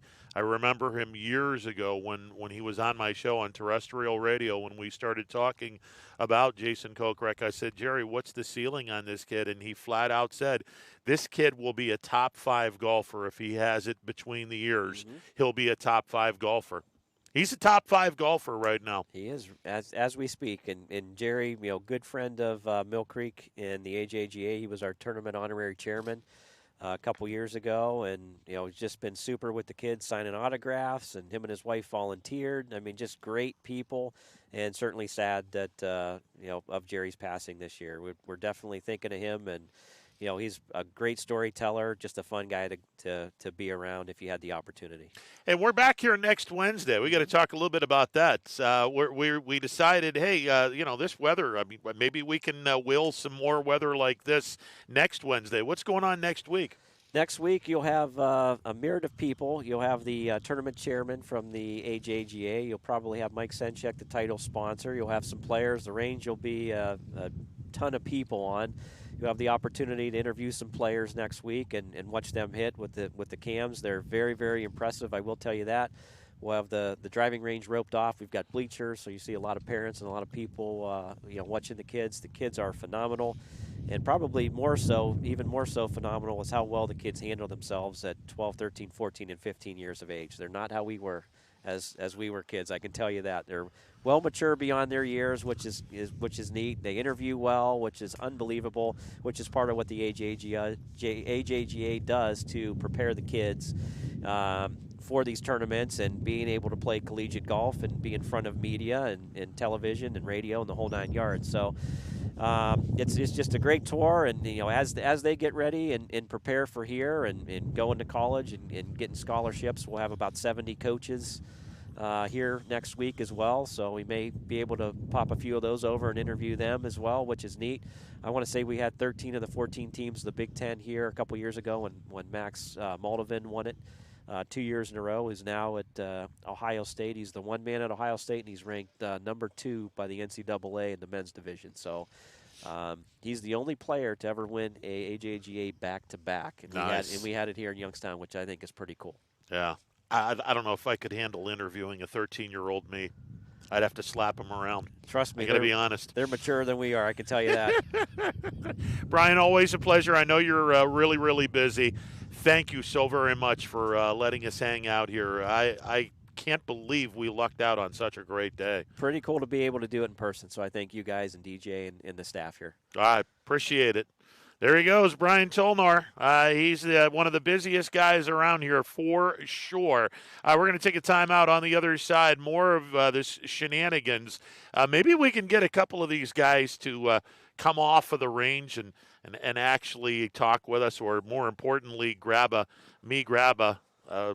club and see if I can hit a ball. Well, maybe not. I don't want to kill myself. They're getting it dialed in back there. Yeah, they are getting it dialed in. I'm hearing the ball. How it's being struck. It's a pretty nice sound to it. All right, we're back after this timeout. It's Wednesday. We're on the road. We're at Mill Creek. It is absolutely gorgeous here. Back with more. Stick around.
If you know of any folks with disabilities that need our assistance, please contact us.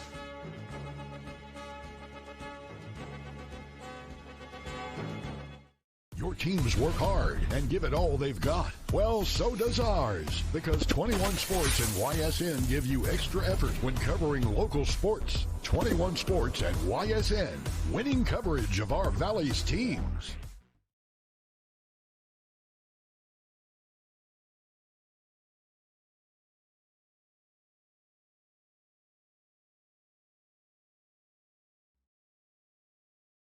Hello, I'm Greg Burbick with G. Burbick Farms. For the last 100 years, my family has farmed in Columbiana and Mahoning counties. I began raising cattle in 1996 with the goal of providing a better product for you and your family on the dinner table. Our grass-fed and grain-supplemented Black Angus beef are raised with no hormones, steroids, or antibiotics. We're known for our hometown-friendly service and incredible tasting products. We're locally owned and have customers across the tri-state area. Our products go from our farm to your family. Stop by our farm on New Buffalo Road or visit us on the web at gburbickfarms.com. Don't forget to like us on Facebook. G. Burbick Farms, it just tastes better.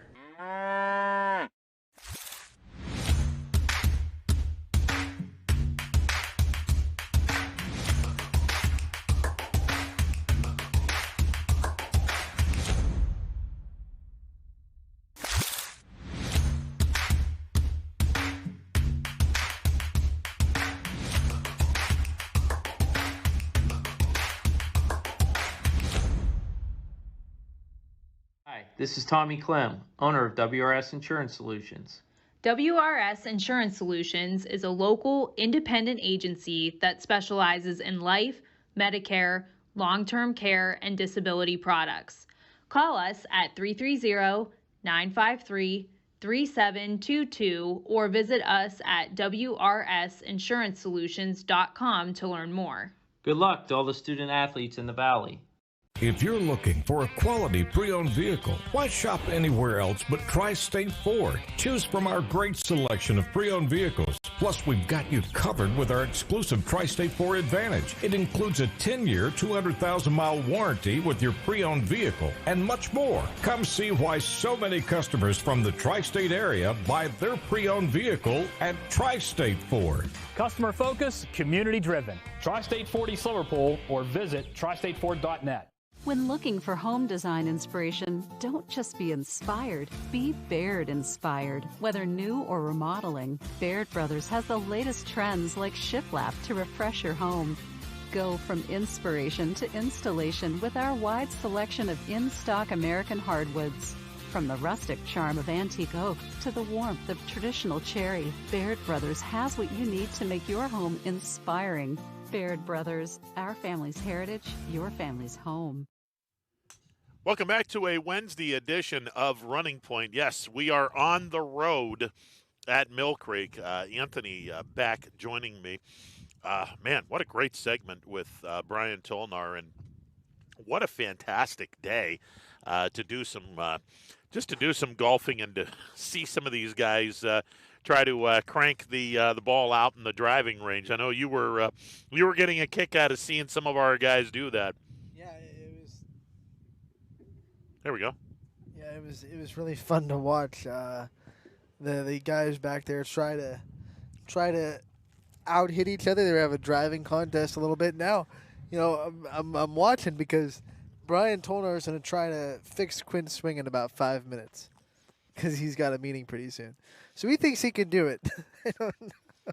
Listen, I saw Quinn hit a couple of balls, and he's got a nice swing, except when the ball goes in the air, all of a sudden it does this violent right-hand turn, and I'm like, ooh, okay.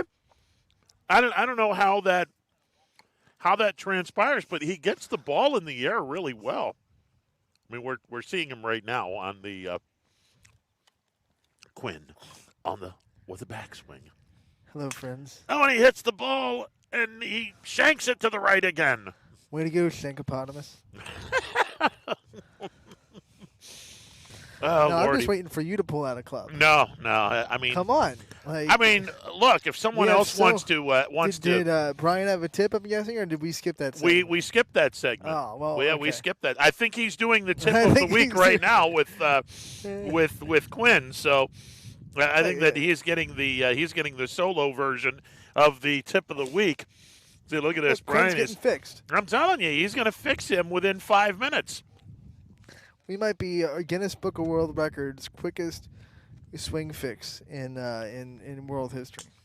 Yeah. Oh, that sounded pretty square.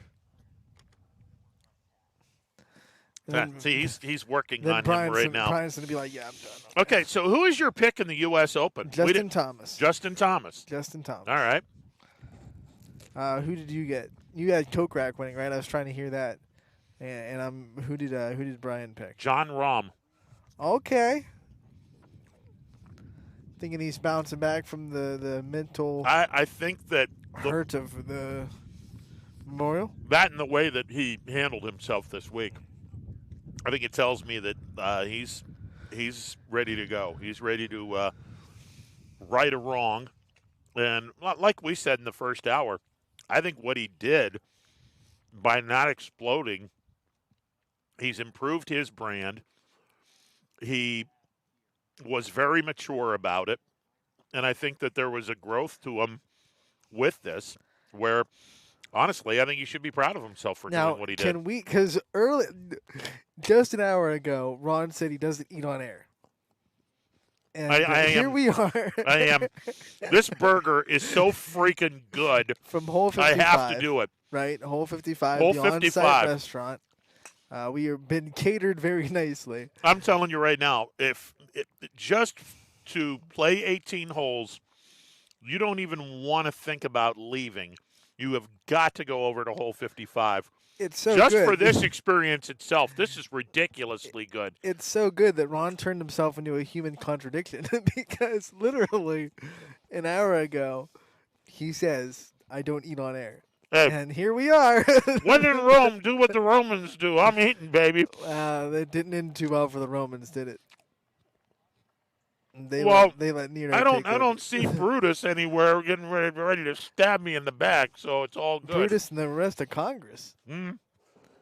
This is true. History lesson on Running Point every day. Honest to God, this is a great burger. Oh, my Lord. All right, continue. Well, what's our next topic? I feel kind of unprepared. I took an hour off.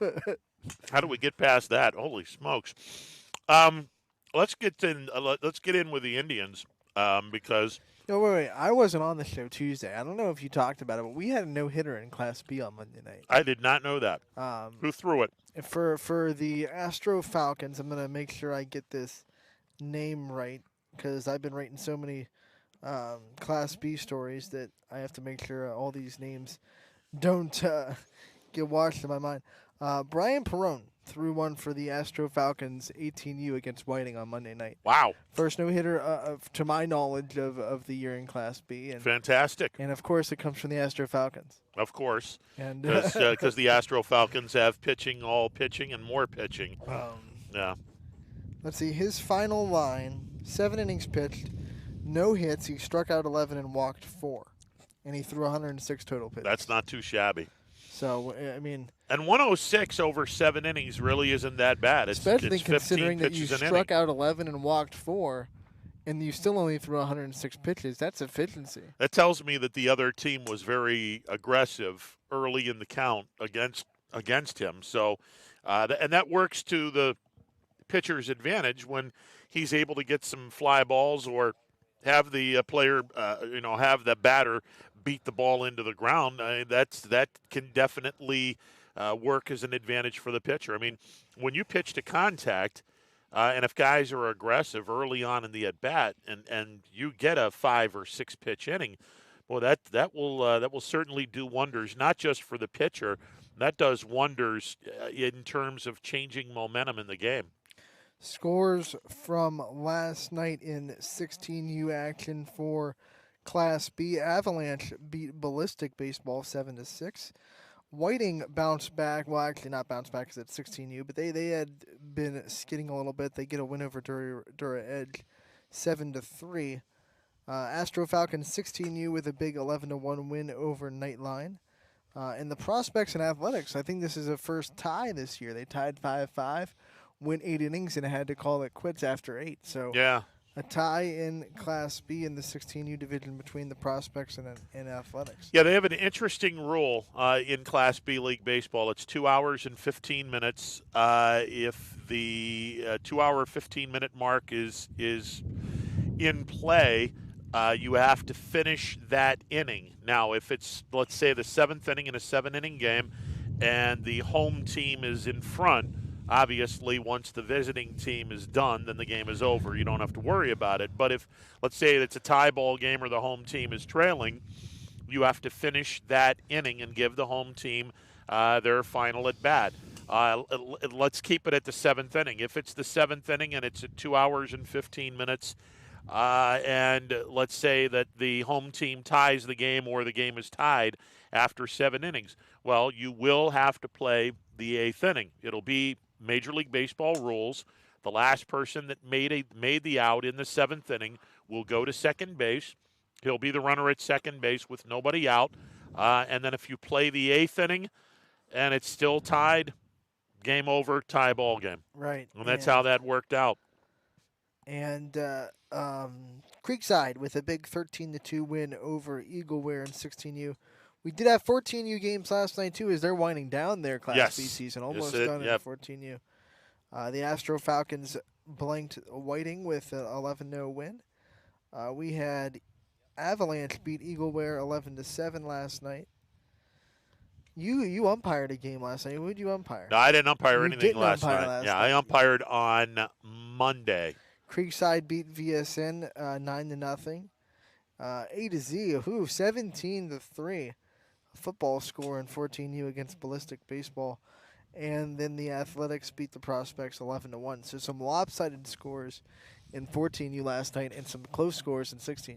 Yeah, it's that time where now everyone has come back. Even the JFK kids that are playing summer ball, they're now playing. So now everyone is back and everyone is getting into the groove of playing summer ball, and it's fun. Anytime you watch a game, a B-League game, it's a solid brand of baseball. I think that the organization would like it to be a little more solid, especially with 14U, because kids are still having a hard time finding the strike zone consistently. But it's a good product. It's a very good product, especially the 18U. I did a game Monday night from Field 2, if I'm not mistaken. And it was. And I'm pretty sure Jeff Beto's calling that game. Yeah, and it was a really good, solid game. I think it was a 2-0 score, where Creekside was defeated 2-0. But it was a solid game. It was a well-pitched game, and the thing that I appreciated, being that I haven't done very many 18U games, the pace of the game is so much quicker than 14U and so much quicker than 16U. The pitchers are consistently finding the strike zone, pitching to contact. The defense is a whole lot better. It's a good brand of baseball. I feel like the 18U kind of get off the field a little bit quicker too. Yes, they understand this whole idea of inning over. Let's get in the dugout. Well, let's go. That's the other thing, and that's something that you have to teach the 14U and 16U kids to do. Look, especially last year when they had that strict time limit that they said we are dropping at the end of this. Yeah. It wasn't finish the inning; it was drop it. I think there were a couple of times where I just told one of the kids, I said, "Look, do you know who's ultimately losing this?" And they said, "Well, the team that's losing." I said, "No, everyone on this field is loser right now." And he looked at me and I said, "Look, you guys aren't respecting the game to run off the field and run onto the field. You got to do that, especially if it's a 2-hour and 15-minute game. You got to run on the field, run off the field, because you're only going to play a certain amount of baseball if you don't. You're cheating yourself if you don't do that." And that's just something that these kids should get used to doing already, because at 18U, and if you're blessed to play in college ball, they're not going to take people lollygagging on and off the field. That's something that will never happen. You talk to almost any college coach, that's one of the things they look at. How fast do you get off the field after there are 3 outs? I mean, when you look at the intangibles and the things they look at beyond your swing or your pitch or the way you throw the ball, how do you handle failure? How do you get off the field quickly? How's your hustle? How's your body language? I saw a couple coaches at McCoon Park for the softball tournament. They said they turned down some kids because they saw them come out of the dugout and talk to their parents between games, and they said that's just not what I want in a player. Exactly. And I don't know if that probably doesn't happen a lot in baseball, but it might. Not at Scene Park, but at other ball fields. It's easy just to walk out of the dugout and go talk to your parents about, this coach isn't giving me the right or whatever. And these coaches are watching. They see when you do that. They can hear what you're saying to your parents, and it can be something that can just cross you right off a list. Well, and if you do something crazy in the dugout, Right. like if you Throw get your called helmet, out, or you if you throw your helmet to the ground, or you throw your bat, or slam it into the bat rack. These coaches, they're going to look at this and they're going to go, okay, I have no interest in you because you're a knucklehead. Right. And don't think for a second that coach isn't going to also spread the word that you're a knucklehead. As brutal as that sounds, because it's like, oh man, I did one thing wrong and I'm off. But they don't have the luxury to sit and wait to see if you mature over the next 2 days. I mean, they're there for a specific job to find the best players they can find. So if they see you do one thing that gets you're going down on that list. They might come back to you if they don't find other people, but you're going down on their rung, even if you were up on their number 1 on the list. What is the old adage? You want to make a positive first impression. Exactly. And this is exactly what we're talking about when it comes to recruiting. I don't think enough kids understand that these coaches are watching everything, not just how you swing or how you pitch or how you throw. They're watching how you interact with coaches. They're watching how your parents interact with coaches. They recruit families just as much as they recruit you. So if your parent is out there yelling at other players or yelling at the umpires, that's going to be something that coaches see.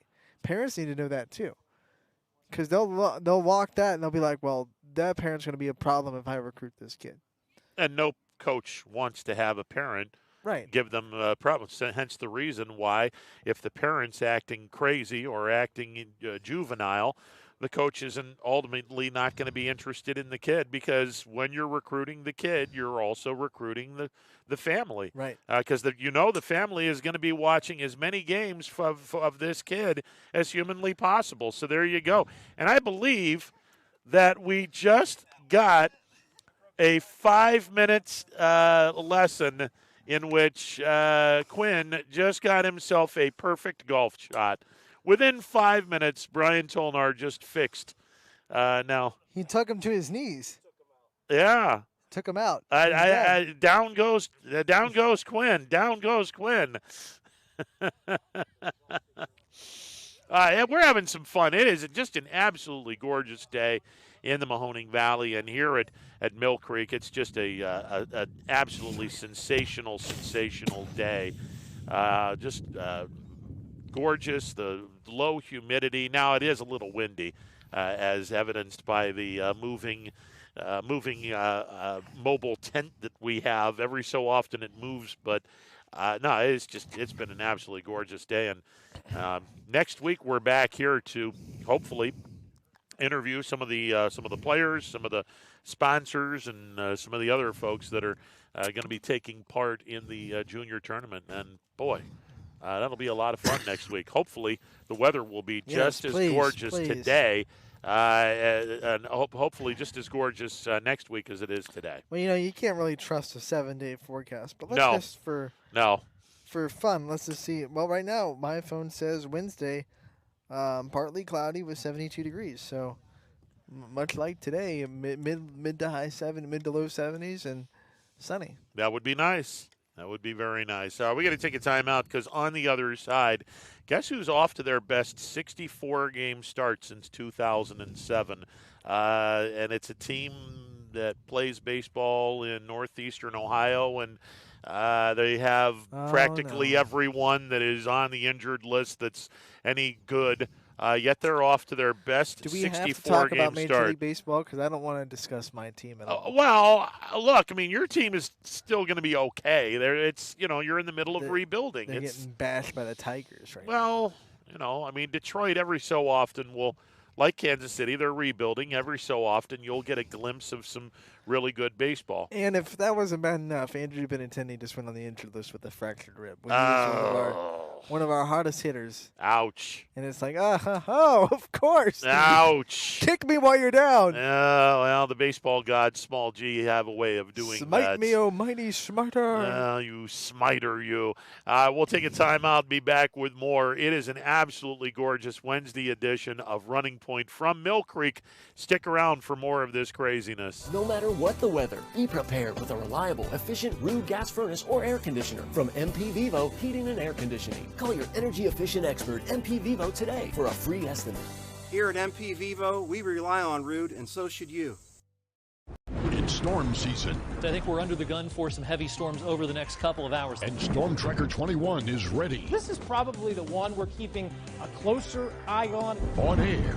And locally, we're going to have a lot of eyes on our area. Online. All right, let's talk high-risk futurecast and the timing of this weather. On social media and on our app.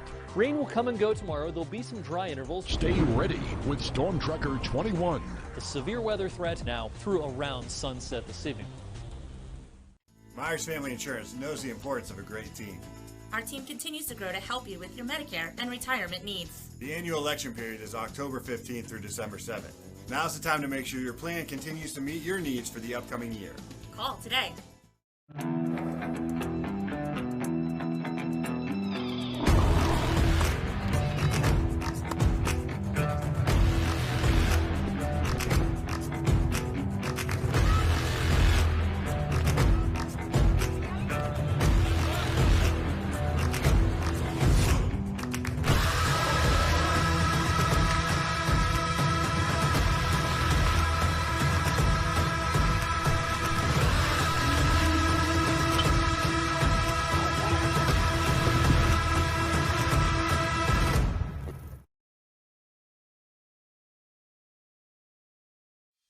"60 years ago, Baird Brothers Fine Hardwoods began with 3 siblings, a hand-set sawmill, and a few local orders.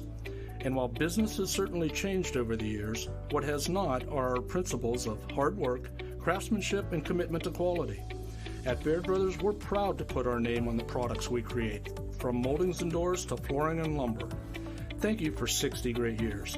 We look forward to 60 more. Baird Brothers, for the place you love." At Greenwood Chevrolet, we go the extra mile for you. By finding you the right vehicle at the right price. By giving you confidence in your vehicle with a Greenwood Advantage warranty. By guaranteeing you financing, regardless of your situation or credit history. And by being with you for every mile of your journey. At Greenwood Chevrolet, we do whatever it takes to go the extra mile. So, how can we go the extra mile for you?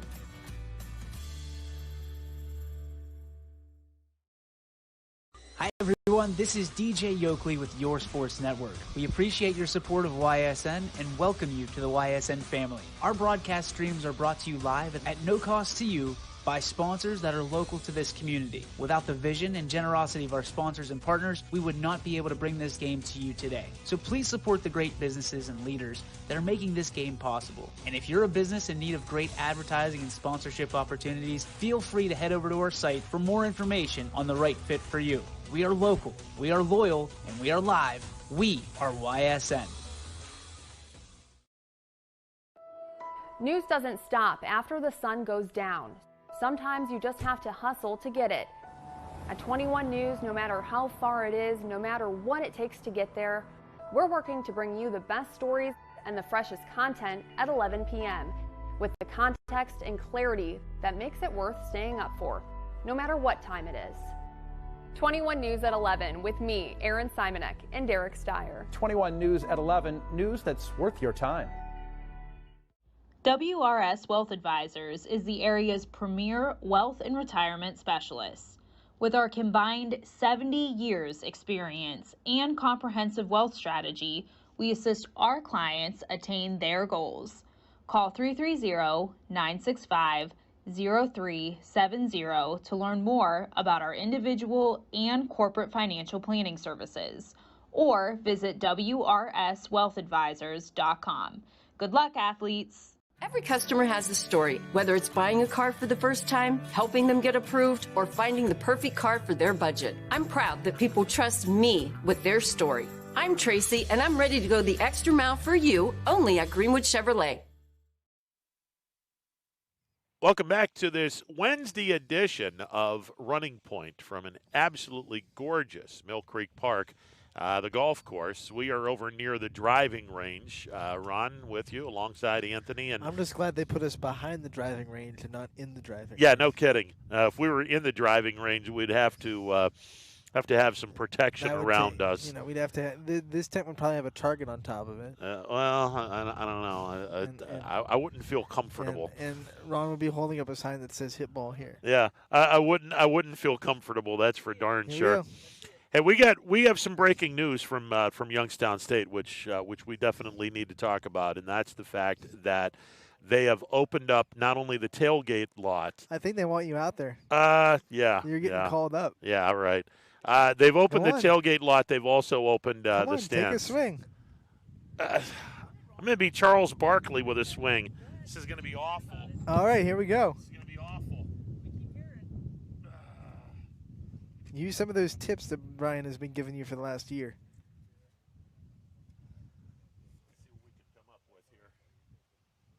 Whose glove can I use? Not mine. Not yours. This is going to be good, Ant. This is going to be good. I keep hearing him chirping. It's like the other dugout, and you just finally go, okay, I've had enough. I'm going to turn this way. Coach Seidel says, I'll let him use my club. Look at the approach. The polo shirt and the gym shorts. And the high socks, too. High socks. I got to believe that Brian's rethinking about allowing him on this course with that attire. And then you got the ball picker up guy. Yeah, zoom in on Ron. He's got cheeseburgers here. Over a little bit. Yeah, because you got the thing. Over, Brian. Oh, careful, careful. A hole would be appropriate. Here we go. Oh, there we go. Perfect. Right down the middle, says Brian. Oh! Athleticism at its finest with Ron Potesta. I think I got a concussion with the headshot. I'm sure he does. Let's turn it back over to Tiger Woods here. Geez, thank God I actually hit something halfway decent. Ron, you had your moment, and then you just... Well, I mean, I didn't realize how light the thing was. I wanted to flip it up so I can grab the short end of the club, and it wound up clobbering me. Proving yet again that that is such a Ron Potesta while there is some athleticism by hitting the ball straight down the middle, albeit, a couple hundred yards, if that. Still, hit the ball straight down the middle, and then you turn around and do something stupid by clobbering you in the head with a club. So there you go. Oh man! Welcome to my things world. You see on Running Point. You know that's going to be clipped and put on our website for content. Well, yeah. Now let's just hope that nobody is going to edit to it where it shanks all to hell. I mean, that's a rarity. You folks just saw a rarity. Me actually hitting a ball straight. That's a rarity. Hey, when the lights turn on. Yeah, right? well, there hey, you go. Listen, I mean, I just remembered what Brian Tolnar was telling me, and I was like, oh, please, God, hit the dear 6-pound, 10-ounce baby Jesus, hit this ball square and hit it down the middle. Ron's up there saying, like, his last prayers, like, God, if this goes straight, then I'll never eat on the air again. Well, let's not go that far. No, it was, I'll tell you what. I don't know what club that was, but I want to invest in that club because it actually made me hit the ball straight. That's, holy smokes. I mean, I'm serious. Anytime I hit a golf ball, it's either going far left or it's going far right. I can't hit anything straight. And I just, the fact that I hit it straight, I'm amazed by that. Maybe it was because Tolnar was here and he's the golfing guru. I mean, good Lord, I cannot believe within 5 minutes he changed. He got him. He got him right. He changed our boy's swing to where Quinn is no longer hitting the ball with a tail to the right. That's amazing. We were just nervous for the guy that was picking up golf balls when you were about to swing the. Oh, I wasn't going to hit him. It's and Ron goes, "Where do I aim?" Yeah. And we were both thinking, can you? Well, no, I can't. That's why I said, hey, where do you want me to aim? Because I guarantee you it's not going to go where you think it's Aim going where to go. you don't want it to go, and then you'll be fine. Yeah. Well, I didn't think. No, you nailed it. Yeah, I didn't think. Way to go. So yeah, that's And then not you too just shabby. had your moment. You had to, Yeah. Well, I had to. I had to do a Potesta. So I clobbered myself on the head with a golf club. So and at least I didn't get the club head on my noggin. That would have been ugly. So there you go. That would have been fun to explain to your doctor. I wouldn't have even tried. I would have been like, this just, There's this big knot in my head. What'd you do? Well, I hit a perfect golf swing, and then I got kind of cocky. I tried to celebrate, tried to get a little cocky, and the ball the club kind of caught me. Yep. What are you going to do? That's a lesson to you kids. If you have your moment, just let it let it lie. Let it lie. Don't go hot dog moment. Before that, we did have news from YSU. They just announced that their football games this year will be full capacity at Stambaugh Stadium. Tailgates will be allowed. So that's big news for you because you're going to have your tailgate show. Yeah, and the last year we were doing the tailgate show from the broadcast booth, which just doesn't really feel all that special. It's great that not first and foremost. I mean the fact that we're now going to be full capacity. I think this is huge because North Dakota State and South Dakota State are coming to town, and that's going to be later in the season. But still, you're talking about a perennial national championship caliber team in North Dakota State. The national runner-up in South Dakota State, both coming to Stambaugh this year. I'm so happy that the university has unlimited seats where you can play to capacity. And we assume that means every fall sport. Yes, hopefully. Volleyball and soccer and cross-country and all those sports. They will have the normal seasons that they were robbed of in 2020. Yeah, and hopefully that's the case. And again, from a selfish standpoint, the tailgate lot back, that's a huge part. I mean, I don't know how many games you guys have experienced on campus, football games, but the tailgate lot, when that place is jumping, oh my goodness, is that a fun place to be in. You got all these people that are all gathered around cooking their own food and drinking their own drink, and it's a happening place. Then you get the marching band going through the tailgate lot, doing their thing. The cheerleaders doing their thing. It's a really cool, everyone's just really doing cool their place. thing, man. Everyone's just doing their thing. And then just getting ready for the big game. And football team comes out, they start to do their thing. Well, they start to do their thing in the stadium. So, and hopefully they do their thing a little bit better than this spring. And we had Coach Phillips on, and I think the team is headed in the right direction. I think all things considered, they had as good of a season as you could have expected with the improvement from week one and the fight that you saw every week. You never saw mental weakness. I think Coach, and you talked to him, I think Coach Phillips has to be pretty happy with maybe not the results, but everything else that he saw this spring. Well, the one thing that I was really impressed with is the fact that the kids that want to be here, they didn't show any quitting in them whatsoever. They were playing some solid football. They didn't quit. They didn't pout.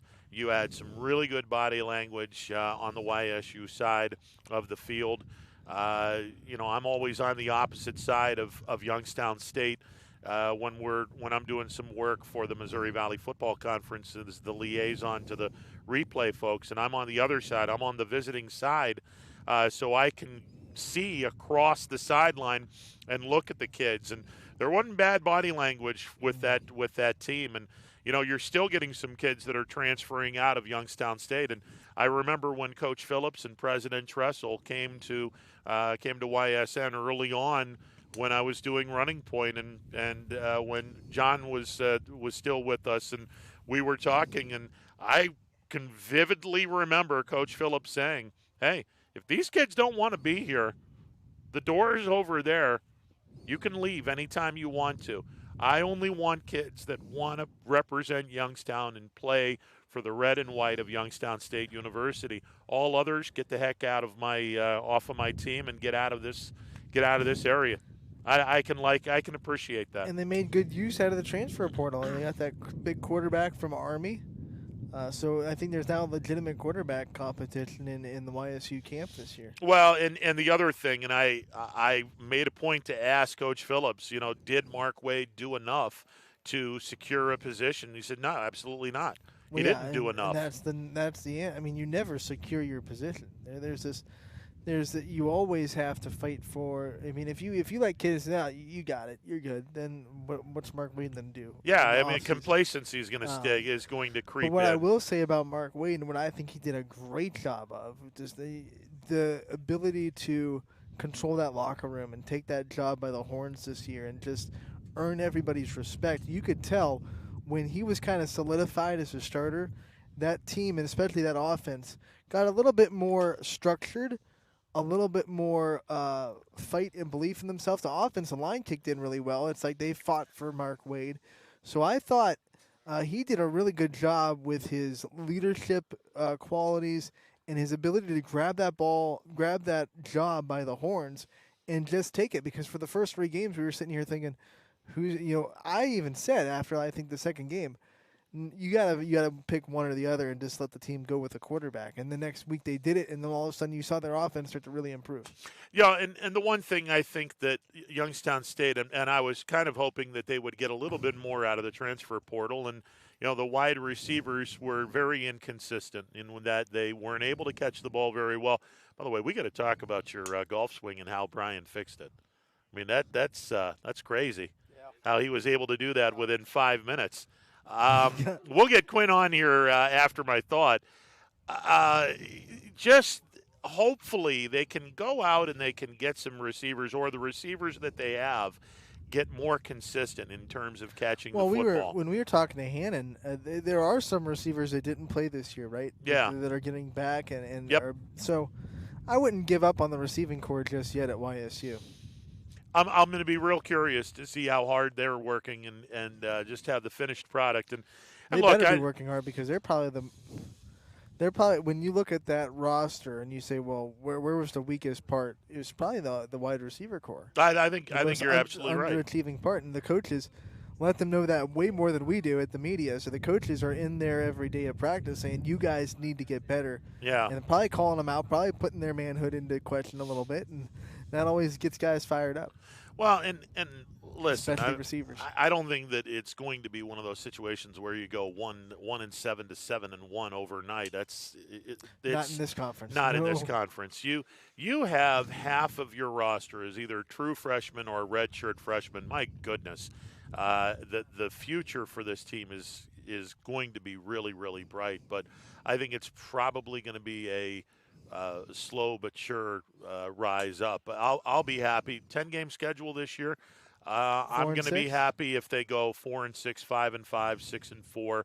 I think that would be just a tremendous step in the right direction. 4-6 with one big win against a team maybe you shouldn't have beat. Would be the icing on the cake. Yeah. And if they can go 5-5, I think that would be even more incredible. You brought up North Dakota State coming in. Isn't it fun how well they travel, even though they're all the way up in North Dakota? Oh, I'm telling you, the last time they came to our place, I saw so much green and gold in the tailgate lot. It was crazy. It's like, where did I know all you people didn't fly here from Fargo, so there has to be some North Dakota State fans hiding in the woodworks that are closer to Ohio. No, actually, they all flew from Fargo. It was ridiculous. Oh my God. Where are you guys from, Fargo? I'm like, oh my God, you guys travel with a team? Oh, absolutely. But again, when you have that program, at the same time, that's gotta. Not to mention the fact that that's their baby. I mean, that's the only thing that, in terms of college football, that's it. That's the game. College football. The basketball program's not nearly what the football. No. So yeah, that's the only game in town. Absolutely, it is. We're going to take another break and be back with more of this Wednesday edition of Running Point. We are live from Mill Creek. If you missed it, I probably had one of the great shots ever, and I'm done with one and done, because if I do another one, the ball's going to go 50 yards to the right, and then I'm going to look stupid. No. No, when the boss says you got to do it. Yeah. We'll take another time. I'll be back with more. Stick around. Ah, the details. Baird Brothers Fine Hardwoods is one fine ride. Perfect cornering, superb handling, sporty and stylish, power to spare, plus awesome mileage. Yeah, jaw-droppingly beautiful lines and well appointed with luxurious trim. Put more oomph in your life and start beholding the molding. Find your home's fine hardwood at BairdBrothers.com. Planning a project around your home or rental property? Trust the electrical service to the local experts with 62 years of serving the Mahoning Valley. Joe Dickey Electric is your local go-to source for responsive, reliable residential electrical work. From everyday maintenance and repairs to new installations, electrical upgrades, and safety inspections, no job is too big or too small. Call Joe Dickey Electric today, 800-549-3976, or visit DickeyElectric.com. That's DickeyElectric.com. For heating, cooling, and indoor air quality, the Mahoning Valley trusts MP Vivo Heating and Air Conditioning, offering worry-free repair, service, and installation. Call MP Vivo today for a free estimate. MP Vivo Heating and Air Conditioning. We're your energy-efficient experts.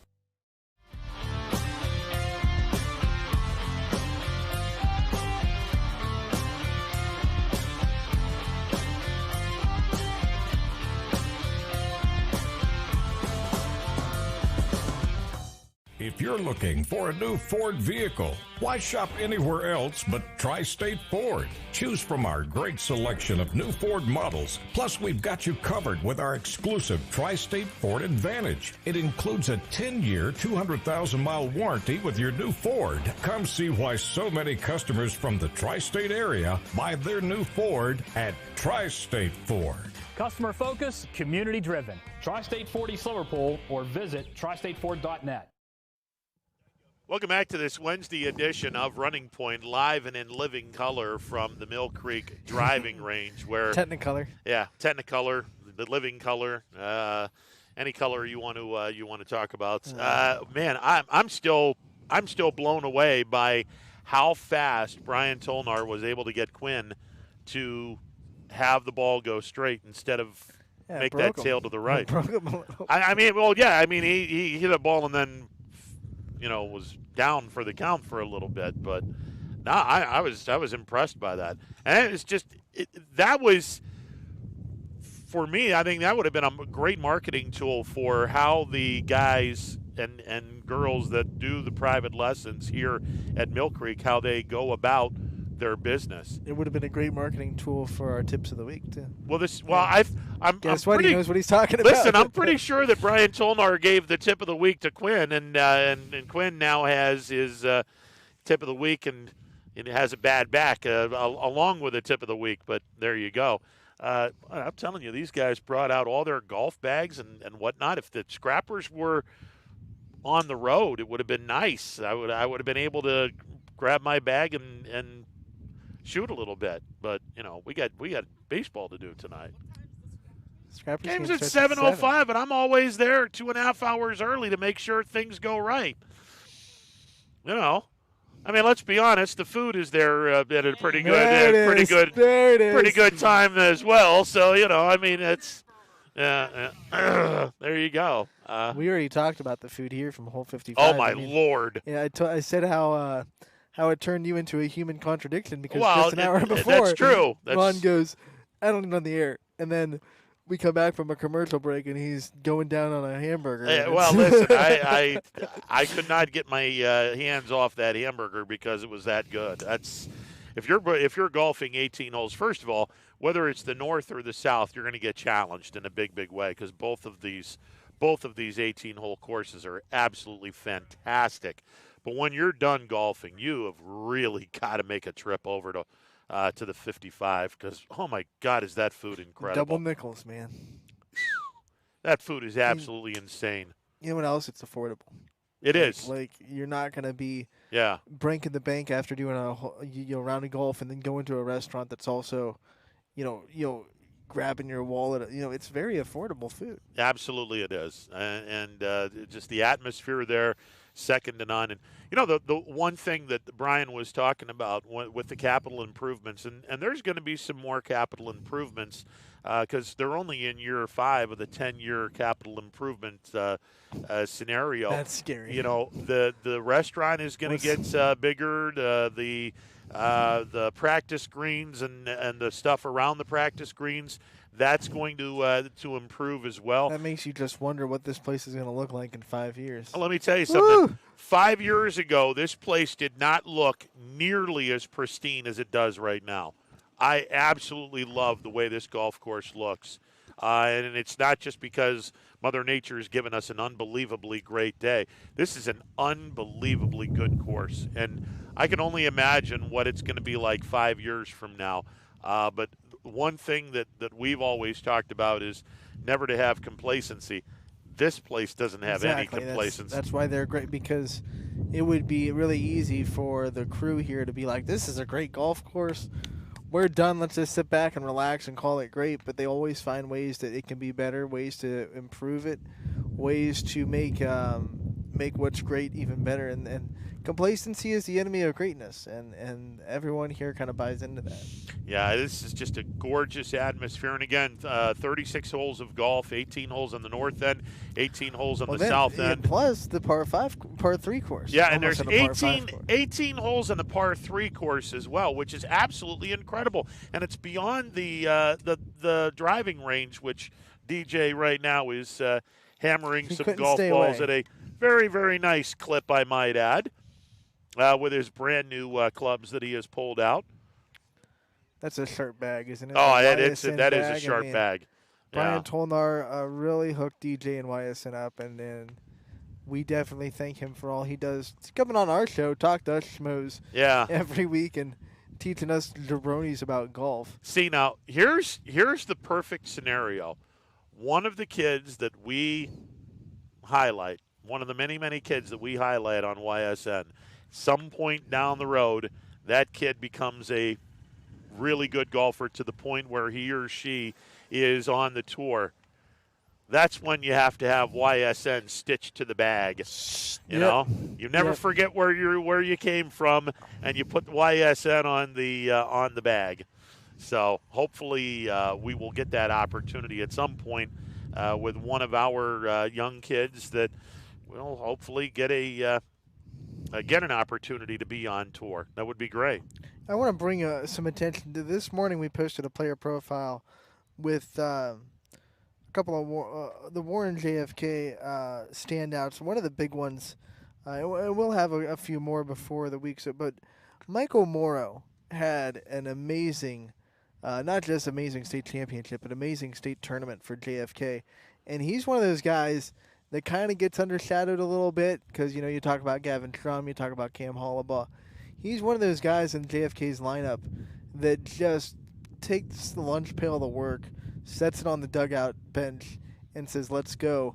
And he had an incredible state tournament, and it was great to kind of hear him get interviewed this week and be able to kind of share his story and get him under the limelight. That's what we do at YSN so well, is we kind of take some of the players that maybe don't get the attention that some of the other ones do, and we give them the limelight a little bit. Well, I mean, those are the kids that are extremely important. I mean, we all knew going in that Hollabaugh and Schrum were going to be the number 1 and number 2 starters, and if they held their end of the bargain up, JFK would go quite a ways. But to seal the deal, you got to have the guys in the bottom of the lineup to produce. If the top of the lineup isn't producing for one particular game, you got to have the 1 or 2 players to go in and have that really, really solid tournament run. And, that's part of winning a state championship. Part of getting to that level is you have to have everybody going at the same time, or at least when someone's not going, you got to have someone that is starting to play some good ball. And it's just 1 through 9 offensively through the order. It's 1 through 6 or 7. How many pitchers you have? You have to have everyone doing their thing, everyone pulling in the same direction. By God, that's what JFK was able to do. And he is just a phenomenal leader, because when you only have one senior, you have to have some people that aren't used to leading or hadn't led before kind of step up and be in a leadership role. And he's one of those guys that just you can't teach natural leadership. Yeah. You can try to guide it, try to foster it.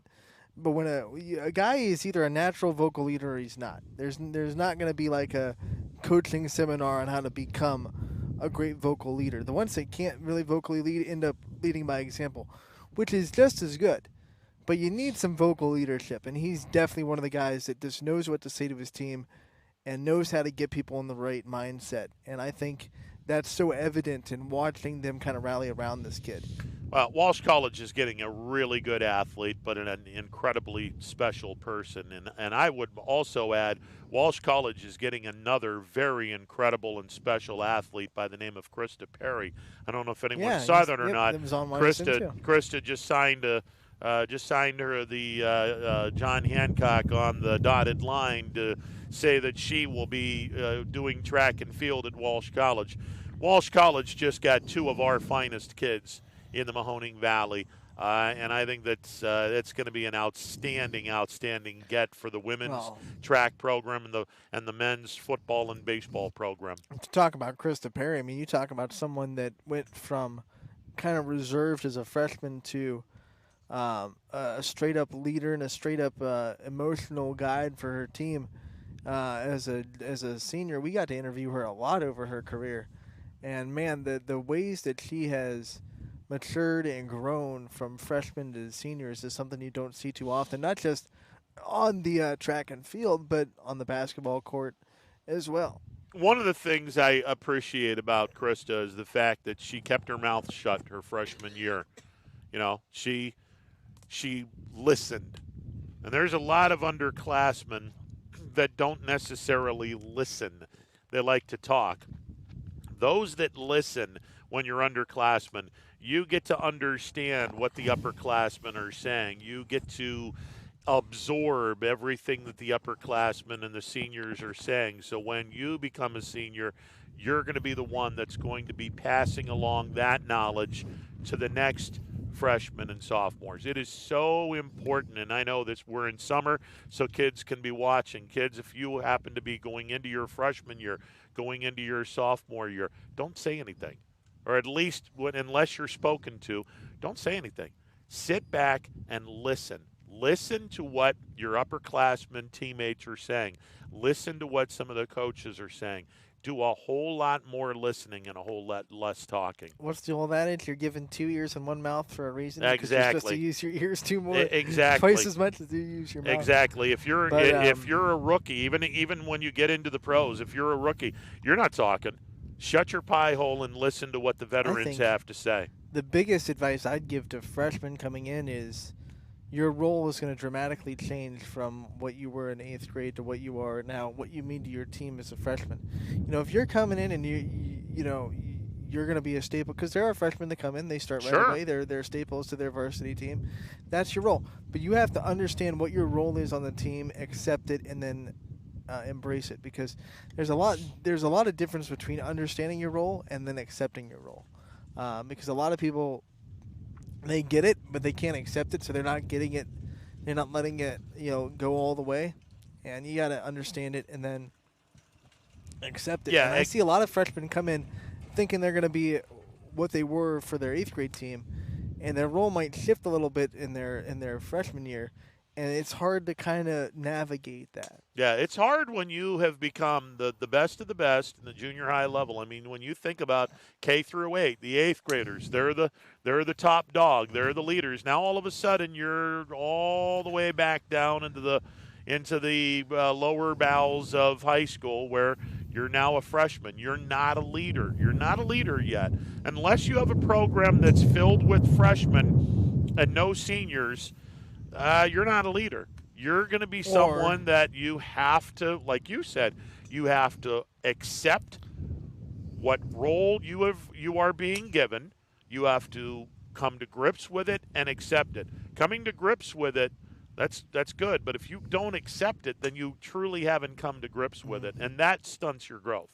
And there are some freshmen that are asked to be put in leadership situations. That's part of it. Like, if you're a pitcher and you're a really good freshman pitcher, and they're saying we're gonna let you pitch, pitcher is a natural leader. You have to be a leader on the field if you're going to pitch. Same with a point guard in basketball. If you come in, they say you're our best shot at point guard, but you have to learn leading a varsity team is so much different than leading a 8th grade team. So that's one of the things you have to learn too, and you have to adjust to that role because the leadership role, you're all of a sudden leading guys that are 3 years older than you because you have to lead them because you're a point guard.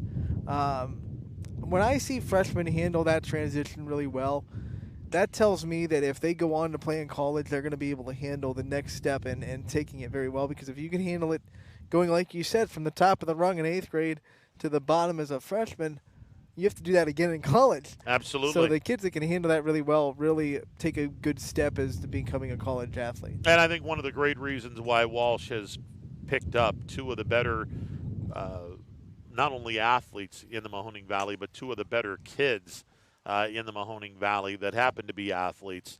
I think that it's just going to serve the football and baseball program in Cam's case. I think it's going to serve the women's track and field program in Krista's case. My goodness, that's just win-win for Walsh College. Yeah, and man, as long as those athletes stay away from the Sonic that's on campus, they'll be fine. Because I wouldn't be able to.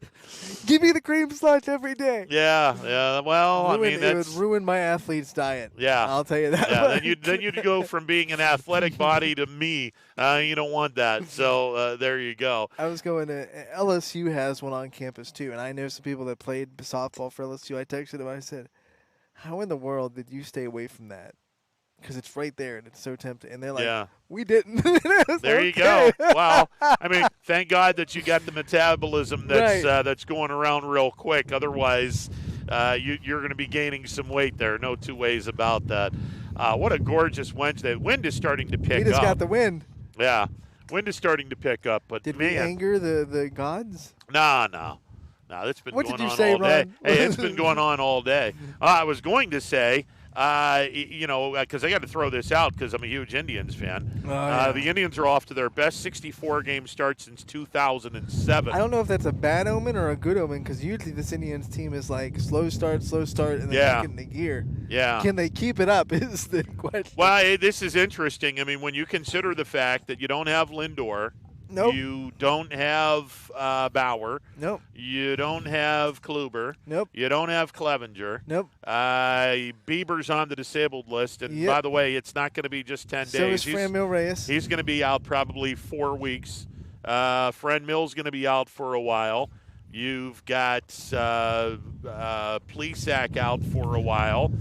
And yet this team is playing some reasonably good baseball. And by the way, their schedule for the next, 12 to 15 games, doable games. Unfortunately for the Indians, the White Sox have turned the lights on in the house, and they kind of are running away with this division. I think as good as the Indians are doing, they're still a 4.5. Yeah, they're 4.5 games out. So the White Sox are just putting to work.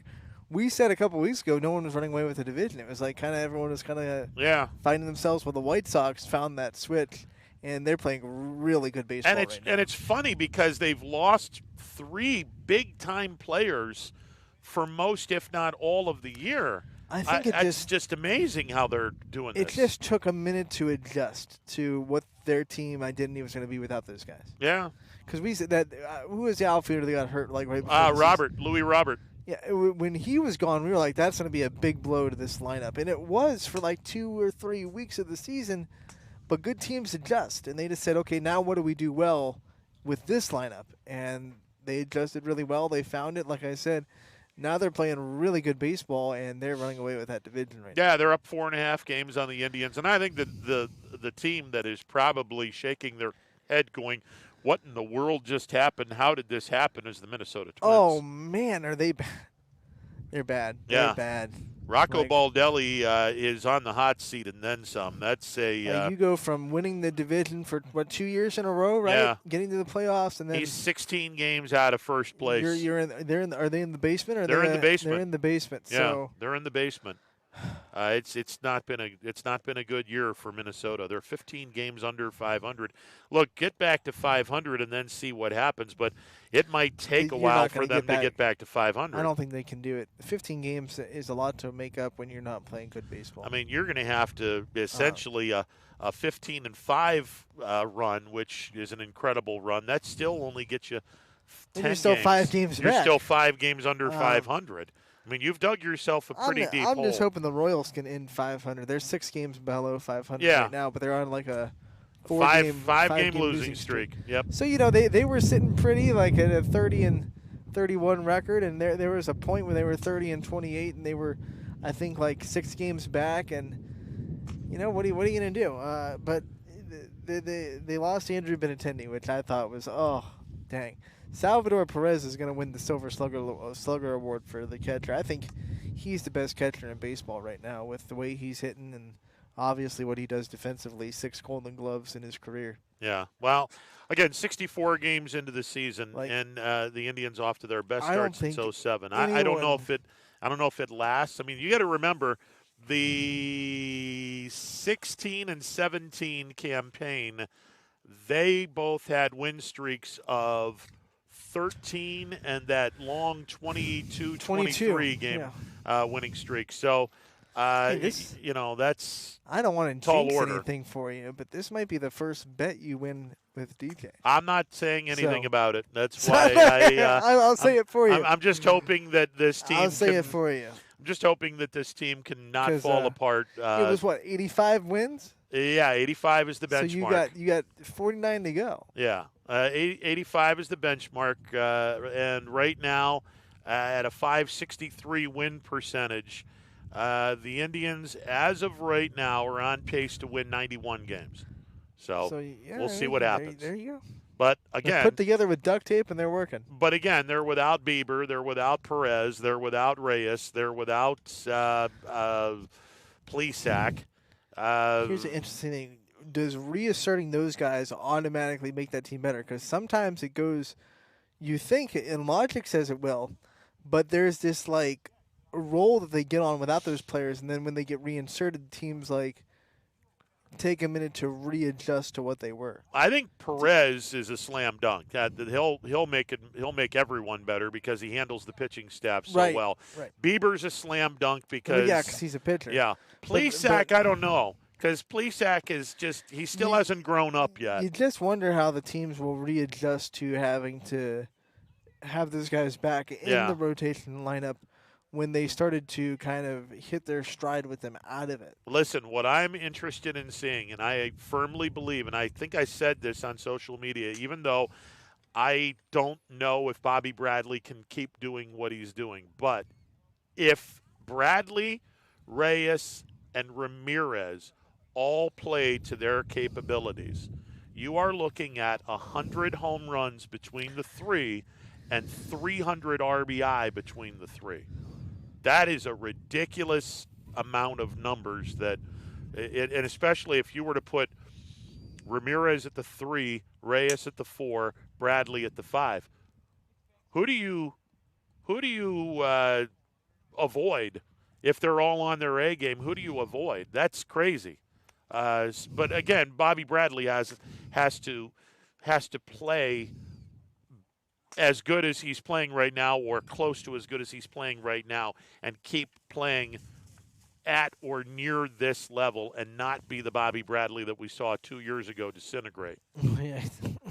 Don't do an Owen Miller who got sent back down disintegrate. yesterday. You can't come back from disintegrating. Yeah. Don't do what Owen Miller did where you started out the house of fire in AAA. Everyone's like, oh, call him up.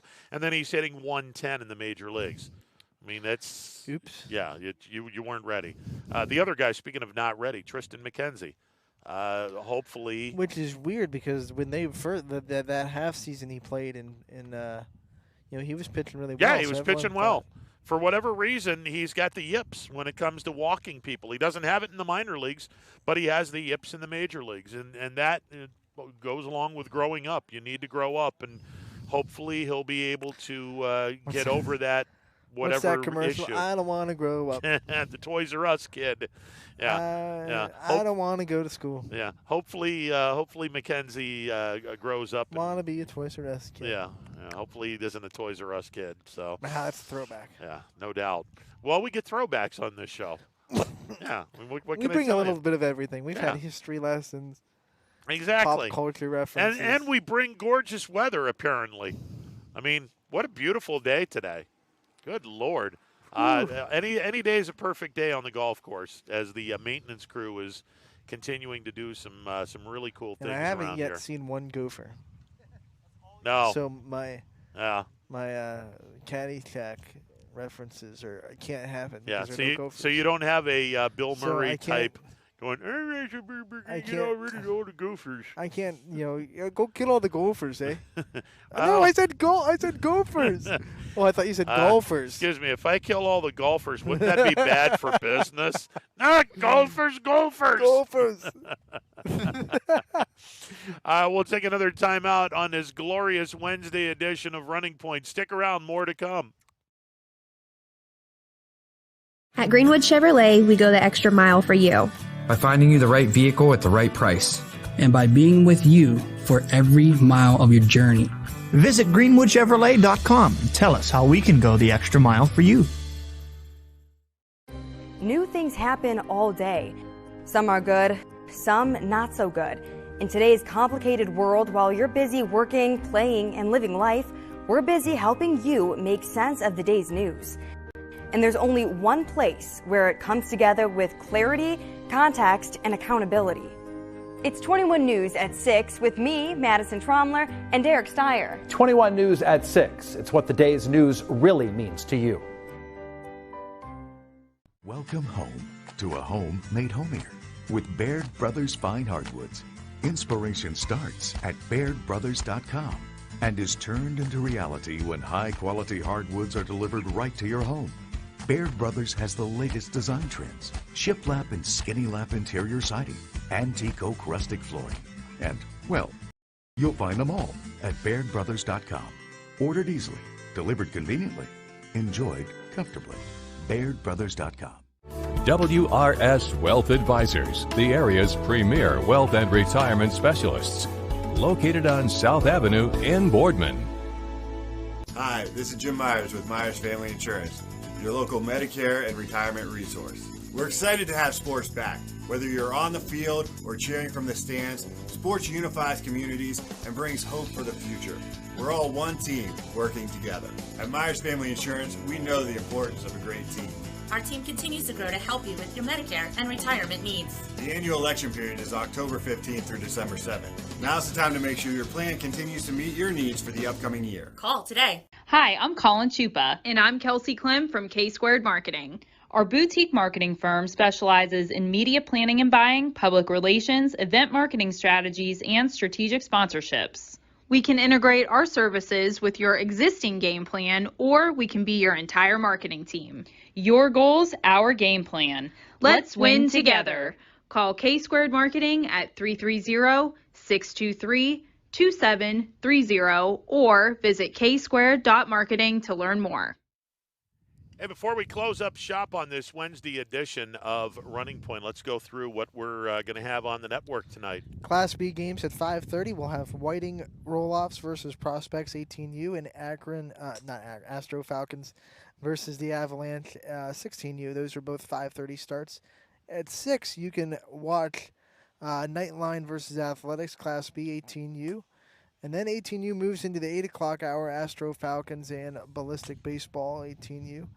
Avalanche versus Creekside will start at 8:15, and Eagleware versus Dura Edge 18U will start at 8:30. Then we have Boardman Community Baseball at 6 and 8, and also your Mahoning Valley Strappers game starting at 7:05. So a full night of baseball at every level. You have BCB, a Little League. You have Class B at 16U, you have Class B at 18U, and then you can go watch the Scrappers at 7:05. Yeah, you got soup to nuts, anywhere from Community League Baseball to B-League Baseball to the Major League Baseball Draft League. We got you covered tonight on YSN. All right, we're out of here. We got a couple of minutes to goof around on the driving range before the Power Hour show. So we'll take that time and stick around. Coming up in about 10 minutes, DJ and the boys have Power Hour. That will be coming up. Do we have to go back in the studio tomorrow? Oh, man, I'm kind of digging it out here. We're back in the studio.